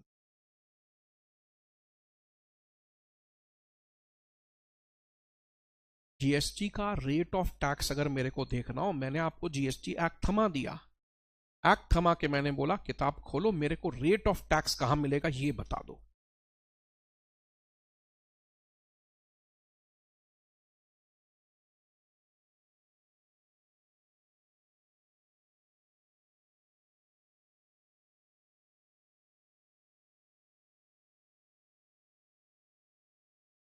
रेट ऑफ टैक्स का सेक्शन बता दो, कुछ पन्ना नहीं पलटना होगा, यही है, यहीं पर है रेट ऑफ टैक्स का सेक्शन, फर्स्ट पैराग्राफ के अंदर ही है। कोई सेक्शन ही नहीं है रेट ऑफ टैक्स का। ये बताना नहीं, ये बताना बहुत जरूरी है आप लोगों को, otherwise you will not learn the interpretation. Must learn the interpretation. Rate of tax का कोई सेक्शन नहीं है, पूरे जीएसटी एक्ट में रेट ऑफ टैक्स मिलेगा ही नहीं, क्योंकि गवर्नमेंट बोल रहा है मैं रेट्स नोटिफिकेशंस में निकालूंगा। There will be notifications. किसी भी एक्ट में 5 कंपोनेंट होते, एक होता है एक्ट, एक होता है रूल्स, रूल्स में प्रोसीडियर होते हैं। सर्कुलर गवर्नमेंट का क्लैरिफिकेशंस आता है, इसमें प्रोविजन है।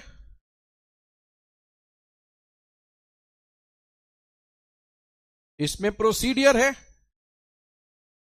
इसमें गवर्नमेंट का क्लैरिफिकेशंस है। मैं बताना चाह रहा हूं, आप सोच रहे हैं कि आप एक्ट खोल लिए, एक्ट पढ़ लिए, ऐसा नहीं होता है। There is a difference between act and law. GST act अलग चीज हो गया, लॉ जब आपको पढ़ना है आपको सब लेना पड़ेगा एक साथ। आज गवर्नमेंट के वेबसाइट में भी आप जाते हैं ना, जीएसटी का वेबसाइट है, जो आप गवर्नमेंट के वेबसाइट में जाते हैं वहां पे एक्ट का अलग आइकॉन है, रूल्स का अलग आइकॉन, सर्कुलर्स का अलग आइकॉन, नोटिफिकेशंस का अलग आइकॉन। सपोज मेरे को आज हर महीना सरकार को बताना है कि इस महीना सप्लाई कितना हुआ है, रिटर्न्स फाइल करने हैं मेरे को, तो रिटर्न्स फाइल करने का प्रोसीडियर इधर मिलेगा। एक्ट में तो खाली प्रोविजन बता के छोड़ देता है, day to day procedure rules में रहते हैं। जब भी लॉ में कोई एम्बिग्विटी होता है, लॉ में कोई चीज क्लियरली नहीं लिखा हुआ है, तब गवर्नमेंट निकालता है सर्कुलर। और बहुत सारे चीज नोटिफिकेशंस में आते हैं, जैसे रेट्स ऑफ टैक्स नोटिफिकेशन में मिलेंगे। Will have to give me a reason, पता होना चाहिए, इंटरप्रिटेशन सीखना नहीं, तब तो ऐसे ही हो जाता। You must give me a reason कि ऐसा क्यों है कि कुछ चीज एक्ट में है, कुछ चीज नोटिफिकेशंस में डाल दिया। हाँ, एक्ट में तो कितना आप अमेंडमेंट करने के लिए बार बार पार्लियामेंट में जाना होगा। एक्ट में जाने के लिए आपको अमेंड करने के लिए पार्लियामेंट में जाना पड़ेगा, लेकिन नोटिफिकेशंस जो है वो आप पार्लियामेंट के बाहर कभी भी चेंज कर सकते हैं। अब जो रेट ऑफ टैक्स है वो तो रेवेन्यू है। अब रेवेन्यू तो क्या कम बेसी आपको देखना पड़ेगा ना, क्योंकि आपको देश चलाना है, तो उसके लिए रेट्स ऑफ टैक्स तो कोई भी प्रोडक्ट पे कभी भी कम बेसी करना पड़ सकता है। आज कोई इंडस्ट्री नहीं चल रहा है क्योंकि रेट ऑफ टैक्स बहुत हाई है, तो तुरंत गवर्नमेंट को कम करना पड़ सकता है। कोई लग्जरियस प्रोडक्ट पे तुरंत रेट बढ़ाना पड़ सकता है। तो जो चेंजेस डे टू डे करने पड़ेंगे वो तो आप बार बार पार्लियामेंट में रोज नहीं जाओगे। तो गवर्नमेंट ने कहा रेट्स क्या, मैं नोटिफाई कर दूंगा, मैं नोटिफाई कर दूंगा। यानी ये आपको टाइम टू टाइम वेबसाइट्स में जाके देखने पड़ते हैं, अपडेट्स जो है आपको देखने पड़ते हैं टाइम टू टाइम। गवर्नमेंट के ऑफिशियल वेबसाइट में मिल जाता है। Consultant, once you are a practitioner, ये आपका एक रूटीन का पार्ट होता है। ये आपका एक रूटीन का पार्ट होता है कि डेली आपको वेबसाइट में जाके डेली नोटिफिकेशंस पढ़ने हैं। Keep yourself updated. और भी तरीके होते हैं, सब्सक्रिप्शंस भी आते हैं, those things I will tell you in due course, but otherwise it's a part of our daily routine. At some time we have to devote, sometimes weekly, sometimes daily, on the notifications, clarifications that are being released. तो rate of tax ये बताना जरूरी है ना। कल के दिन आप ट्रेनिंग में जाएंगे, ट्रेनिंग में आप जाएंगे और आपको एक्ट आपके हाथ में है, वेयर एक्ट, और आपको पूछ लिया जाए रेट ऑफ टैक्स, आप उसको खोज रहे हैं, तो वो हंसी का बात हो जाएगा ना, वो नहीं होना है। You should be day one very clear, नहीं सर रेट ऑफ टैक्स जो है वो यहां नहीं मिलना, मैं नोटिफिकेशंस निकाल रहा हूं। तो रेट ऑफ टैक्स किसका है, कहां पर है, नोटिफिकेशंस में। तो पढ़े हैं कि नहीं नोटिफिकेशन इन ऑफिशियल गैजेटेड वर्ड पढ़े हैं, लॉ में पढ़े हैं, पक्का बोलो, नोटिफिकेशन इन ऑफिशियल गैजेटे। ऑफिशियल गैजेटे होता है भारत का राजपत्र, the official newspaper of government of India. आज के दिन सब चीज न्यूज़पेपर में आपको मिल जाता है, वेबसाइट में मिल जाता है।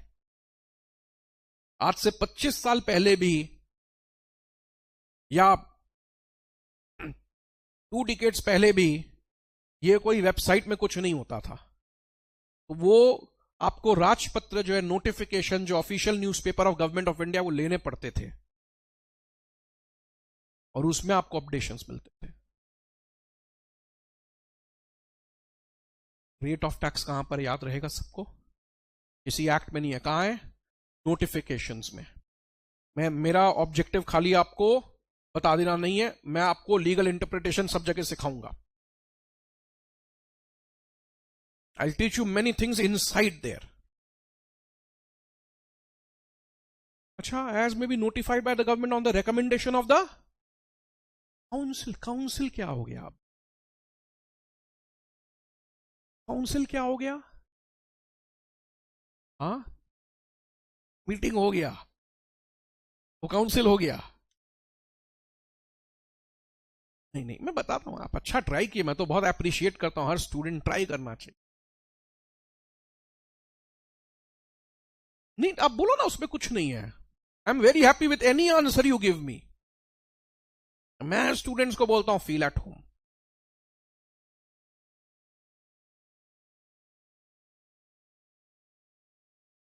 काउंसिल है एक्चुअली जीएसटी काउंसिल। काउंसिल है, बोलो, जीएसटी काउंसिल। क्या है जीएसटी काउंसिल? थोड़ा सा हम लोग को आज समझना है।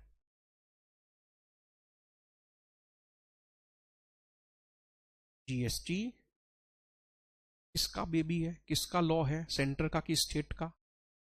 दोनों का है। आधा सेंटर 9%, आधा स्टेट 9%। तो दोनों का है, सेंटर और स्टेट का। इसलिए आज आपको एक बात बता, इनकम टैक्स जो है वो सिर्फ सेंट्रल गवर्नमेंट का है। इनकम टैक्स किसका? सेंट्रल गवर्नमेंट का।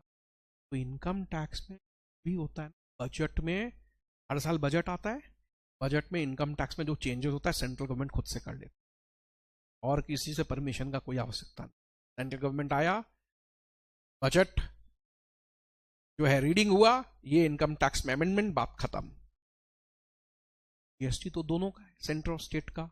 इसीलिए आप देखेंगे बजट में जीएसटी में अमेंडमेंट ज्यादा कुछ नहीं आता। की बार देखना, इतने सालों में नहीं देखा तो अब की बार देखना, जीएसटी में ज्यादा कोई अमेंडमेंट्स वगैरह बजट में कुछ नहीं आते, क्योंकि सेंट्रल गवर्नमेंट जीएसटी को अकेला चेंज कर नहीं सकता है, क्योंकि आधा सेंटर का आधा स्टेट का। तो ये एक हमेशा से क्वेश्चन मार्क था कि इनकम टैक्स में तो सेंट्रल गवर्नमेंट खुद चेंजेस कर देता है, जीएसटी में चेंजेस कैसे लाएगा, कैसे आएगा? सेंट्रल गवर्नमेंट खुद तो ला नहीं सकता, आधा स्टेट का भी हिस्सा है, तब तो मनमानी हो जाएगा। बोला हम लोग एक जीएसटी काउंसिल बनाएंगे, उसमें सेंटर के फाइनेंस मिनिस्टर जो हैं, she will be the chairperson. Presently Nirmala Sitharaman ji will be the chairperson और सारे स्टेट के फाइनेंस मिनिस्टर भी वहां रहेंगे। तो जीएसटी काउंसिल क्या है, आप सुनिए मेरे बात को, it's a constitutional body. Constitutional body मतलब कॉन्स्टिट्यूशन में लिखा हुआ है कि एक जीएसटी काउंसिल बनेगा जिसमें सेंटर और स्टेट के फाइनेंस मिनिस्टर्स होंगे और सारे लोग मिलकर डिसीजन लेंगे। तो जब भी जीएसटी में चेंजेस होते हैं, time to time GST council का मीटिंग होता है। वो मीटिंग में सेंटर के फाइनेंस मिनिस्टर आते हैं, सारे स्टेट के फाइनेंस मिनिस्टर आते हैं और वो आपस में बातचीत करते हैं कि ये सब चेंजेस लाने हैं, मीटिंग में पास हो जाते हैं। अभी तक वोटिंग का दरकार नहीं, सब यूनानिमस। रेयर केस में वोटिंग होगा, सब स्टेट और सब सेंटर के भी और सबके स्टेट के फाइनेंस मिनिस्टर, तो वोटिंग होगा, फिर डिसाइड होगा चेंज आएगा कि नहीं। काउंसिल मीटिंग हुआ, हम लोग सेंटर के फाइनेंस मिनिस्टर, स्टेट के फाइनेंस मिनिस्टर सब प्रेजेंट है, मीटिंग हुआ, बाहर जाकर गवर्नमेंट को रेकमेंड किया कि आज हम लोगों के मीटिंग में ये सब बातचीत हुआ है, आप काइंडली इसको नोटिफाई कर दी। अब आपको वो शब्द का मतलब समझ में आएगा कि हाईएस्ट विल बी 40%, लेकिन सेंट्रल गवर्नमेंट नोटिफिकेशन उसके लिए रिलीज करेगा। कैसे रिलीज करेगा? On the recommendation of GST council.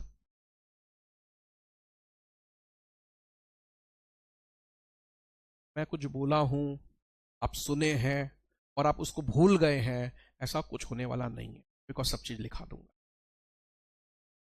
सब चीज या लिखाऊंगा या लिखा हुआ मिलेगा, तो वो कुछ नहीं होने वाला। आपको अभी सुनने पे फोकस करना है, सुनने पे फोकस करना है, समझने पे फोकस करना है, लीगल इंटरप्रिटेशन पे फोकस करना है। आज कुछ रह भी गया तो वो कल के क्लास में हो जाएगा। अच्छा, सप्लाई पर है, गुड्स और सर्विसेज और बोथ, लेकिन अल्कोहलिक लिकर जीएसटी के बाहर पे है, जीएसटी ग्रॉस वैल्यू पर है। ये मैंने भी जब पहली बार पढ़ा तो ये सब देखा कि जीएसटी ग्रॉस वैल्यू पे है, हाईएस्ट रेट 40% होगा। मेरे को समझ में आया कि रेट्स के लिए मेरे को बार बार नोटिफिकेशन पढ़ने पड़ेंगे।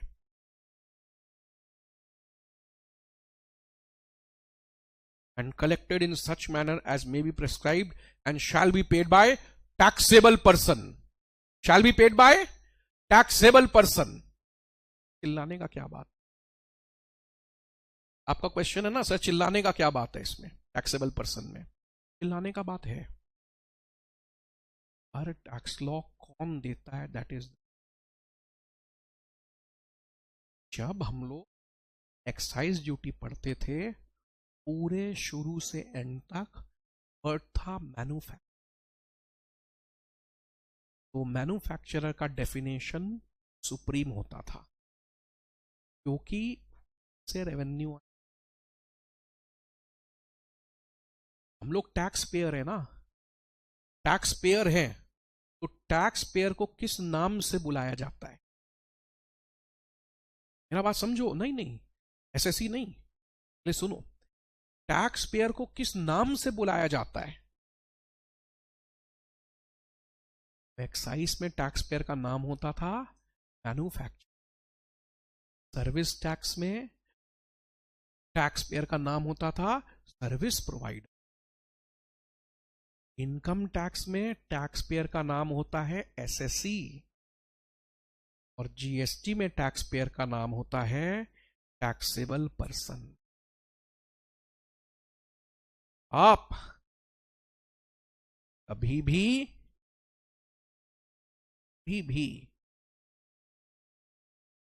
जीएसटी में दो शब्दों को पकड़ेंगे, सप्लाई और देने वाला कौन?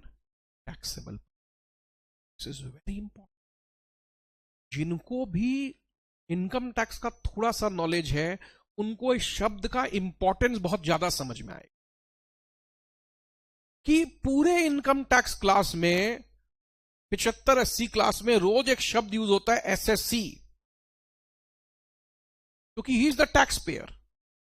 वैसे ही जीएसटी में सारे क्लास में एक शब्द यूज होगा टैक्सेबल पर्सन।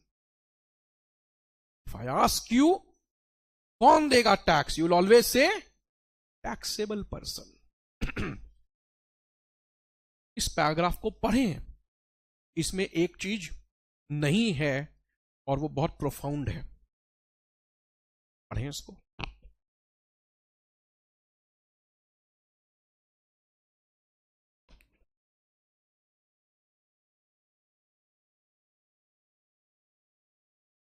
ये हाईली इंपॉर्टेंट बात है, मैं फिर से बता रहा हूं आप सबको। सप्लाई पर है, गुड्स और सर्विस ऑफ बोथ। इसका भी डेफिनेशन पढ़ना पड़ेगा आपको, गुड्स क्या है, सर्विस क्या है। अब आपको पूरा मालूम पड़ जाएगा जीएसटी लगेगा। प्रैक्टिकल पर्सपेक्टिव से ही हम लोग पढ़, जीएसटी सप्लाई तो services of both. Alcoholic liquor GST के बाहर है, ग्रॉस वैल्यू पर लगता है जीएसटी। रेट्स हाईएस्ट 40 होंगे, लेकिन रेट किसी सेक्शन में नहीं है, गवर्नमेंट नोटिफाई करेगा जीएसटी काउंसिल के कहने पे। जीएसटी काउंसिल क्या है? कॉन्स्टिट्यूशनल बॉडी है, जहां पर सेंट्रल और स्टेट मिलते हैं और सब डिसीजन लेते हैं। और जीएसटी कौन देगा? Taxable person. इसमें एक शब्द मिसिंग, लेकिन वो मिसिंग होना अपने आप में एक इंटरप्रिटेशन है।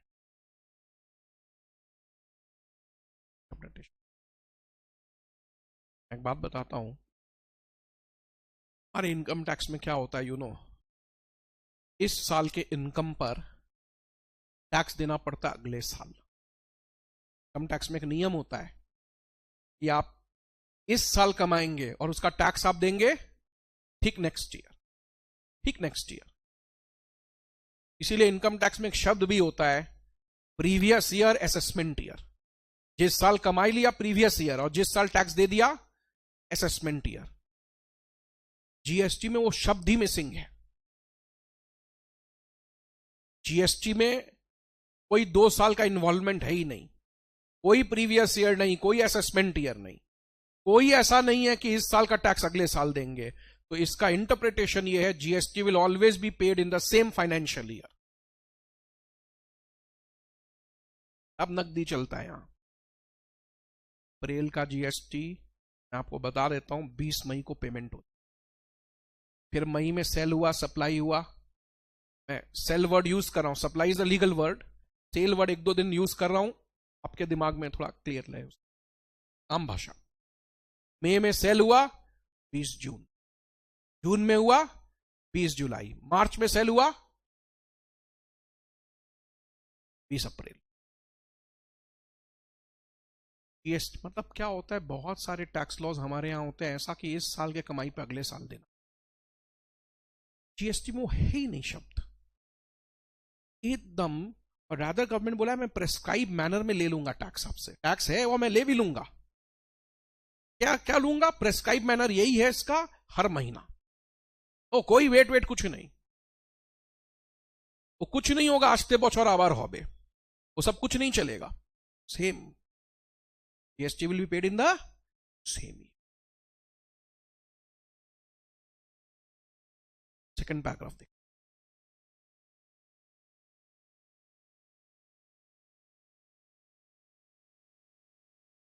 खाली समझना है, सुनना है, रिवाइज करना है। नहीं कोई चीज मैं समझाया हूं, लिखा हुआ नहीं है, थिंग टू वरी। आज टाइम नहीं भी होगा तो अगले क्लास में लिखाऊंगा ही लिखा।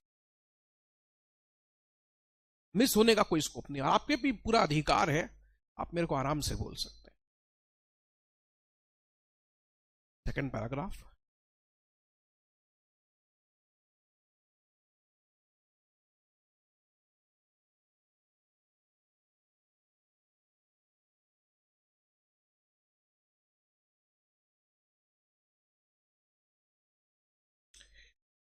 central tax on supply of petroleum crude, high speed diesel, motor spirit. Motor spirit होता है पेट्रोल, पेट्रोल को मोटर स्पिरिट बोलते। रॉ पेट्रोलियम या crude petroleum, diesel, petrol, natural gas, CNG use होता है गाड़ी में, एविएशन फ्यूल फ्लाइट्स में यूज होता है। शैल बी लेविड मतलब बोल रहा जीएसटी 5 पेट्रोलियम प्रोडक्ट्स, 5 पेट्रोलियम हो गए ना, 1 2 3 4 5 पेट्रोलियम प्रोडक्ट्स पे बोल रहा है GST shall be levied with effect from such date as may be notified. मतलब 5 पेट्रोलियम प्रोडक्ट्स भी जीएसटी के बाहर है। आज भी अल्कोहलिक लिकर पे पुराना टैक्स चल रहा है, आज भी डीजल पेट्रोल पे पुराना टैक्स चल रहा है। डीजल पेट्रोल पे जीएसटी नहीं है।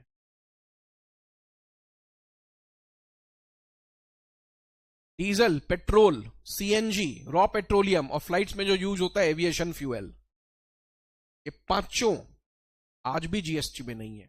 लेकिन एक को फर्स्ट पैराग्राफ में रखा, एक को सेकंड पैराग्राफ में रखा, डिफरेंस बताओ। साथ ही 6 लिख देता, नहीं ठीक है, बट रीजन बताओ कि एक साथ लिख देता। अल्कोहल लिकर जीएसटी के बाहर है परमानेंटली, ये जीएसटी के बाहर है टेम्पोररीली। कैसे टेम्पोररीली?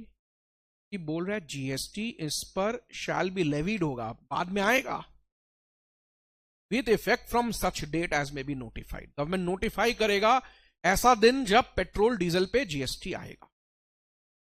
तो क्या हुआ, रीजन बताइए। क्या है ना, अल्कोहलिक लिकर तो स्टेट गवर्नमेंट ने बोल दिया था मैं शेयर नहीं करने वाला हूं, मेरे पास ही रहेगा। बोला ठीक है, अब रहेगा तो रहेगा, नहीं सुनते हो कोई बात नहीं, क्या करें, नहीं लाओगे मत लाओ। डीजल पेट्रोल में काफी दूसरा 2017 में गवर्नमेंट को लगा तीन चीज पे हम लोग हेवीली डिपेंडेंट है, टैको, अल्कोहल और डीजल पेट्रोल, हेवीली डिपेंडेंट। इनको लगा मेरा डीजल पेट्रोल से इतना रेवेन्यू आ रहा है और इतना बड़ा टैक्स रिफॉर्म, 14 टैक्सेस हटके एक टैक्स आएगा, इतना बड़ा रिफॉर्म, कहीं मेरा मैथमेटिक्स कैलकुलेशन गलत हो, डीजल पेट्रोल वगैरह में इतना रेवेन्यू आ रहा है, कहीं वो इधर उधर हिल गया तो पूरा जीएसटी लाने से रेवेन्यू कलेक्शन एडवर्सली इफेक्ट हो। एक जगह से अगर आपका इतना रेवेन्यू आ रहा है और आप एक मेजर टैक्स रिफॉर्म ला रहे हैं तो आपको तो सोचना पड़ेगा ना कि इसको भी इसमें ला दें। कहीं रेवेन्यू कलेक्शन गिर गया, उल्टा पड़ गया गणित, उल्टा पड़ गया मैथमेटिक्स, तो how do we meet the expenses. Government बोला रुको, पहले जीएसटी को स्टेबलाइज होने दो, जीएसटी को आने दो, देखें उससे रेवेन्यू कलेक्शन कितना होगा, कुछ साल देखेंगे रेवेन्यू कलेक्शन जीएसटी से कितना होता है, इसको स्टेबलाइज होने दो। जिस दिन हमको लगेगा कि नहीं this is now stabilized, our revenue collection is stabilized, उस दिन हम इसको भी न्यू सिस्टम में ला देंगे, फिलहाल ये ओल्ड सिस्टम में चल। हिसाब से तो लग रहा था 4-5 साल में ही आ जाएगा, अभी 7-8 साल हो गया लेकिन अभी तक आया नहीं। May be 2-3 years, 6 months, 1 year we might have to wait.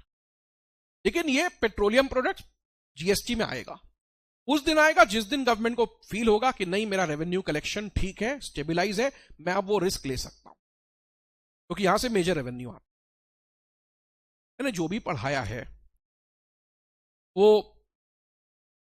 यहां मैंने लिखा है इंटरप्रिटेशन, आपको इसको पढ़ना है, अपने आपके साथ इंटरेक्ट करना है। ये मेरा एग्जैक्ट फोटो नहीं है, French cut is missing, so you just read it. Mike भी थोड़ा अलग है।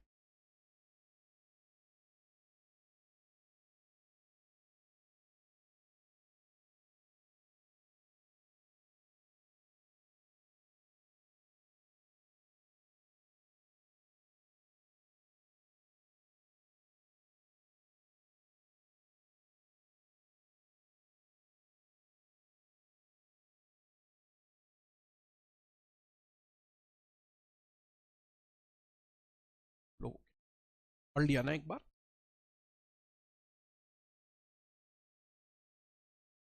क्लासेस भी हों, मैं 4 मिनट लूँ पहले रिविजन।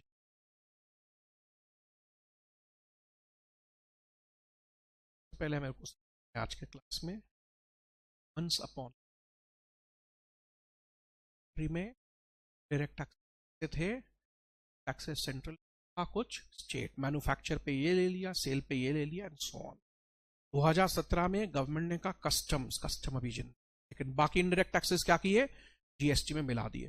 पहला सवाल इन्होंने पूछा सर जीएसटी क्या है, क्योंकि इनकम टैक्स तो इनकम पर है, एक जमाने में वेल्थ टैक्स भी था कंट्री में, वो वेल्थ पर होता था, लेकिन सर जीएसटी क्या है।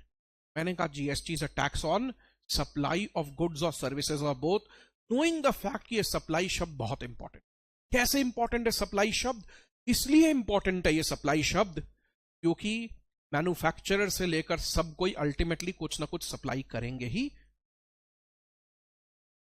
फिर तो पहला सवाल पूछा सर जीएसटी क्या, मैंने कहा GST is a tax on supply. दूसरा सवाल पूछा गया सर कौन लेगा, मैंने कहा आधा सेंटर आधा स्टेट। सर कैसे होता है ये, इंट्रा स्टेट में मैंने कहा 50-50, 18% और 9% सीजीएसटी, 9% एसजीएसटी, 9% सीजीएसटी, 9% एसजीएसटी, 50-50 हो जाएगा सेंटर स्टेट। इंटर स्टेट में आपको पूरा रुपया सेंट्रल गवर्नमेंट को देना और सेंट्रल गवर्नमेंट आधा रुपया कंज्यूमिंग स्टेट को दे दे। एक्सपोर्ट इंपोर्ट को क्या माना, डीम्ड इंटरस्टेट सप्लाई, और डीम्ड इंटरस्टेट सप्लाई यानी उसमें भी आईजीएसटी लगेगा। फिर क्या सीखा, फिर सीखा सप्लाई पर है 35 एक्ट है, अल्कोहलिक लिकर जीएसटी के बाहर परमानेंटली, 5 पेट्रोलियम प्रोडक्ट्स टेम्पोरली बाहर। अल्कोहलिक लिकर परमानेंटली बाहर। 5 पेट्रोलियम प्रोडक्ट्स टेम्पोरली बाहर।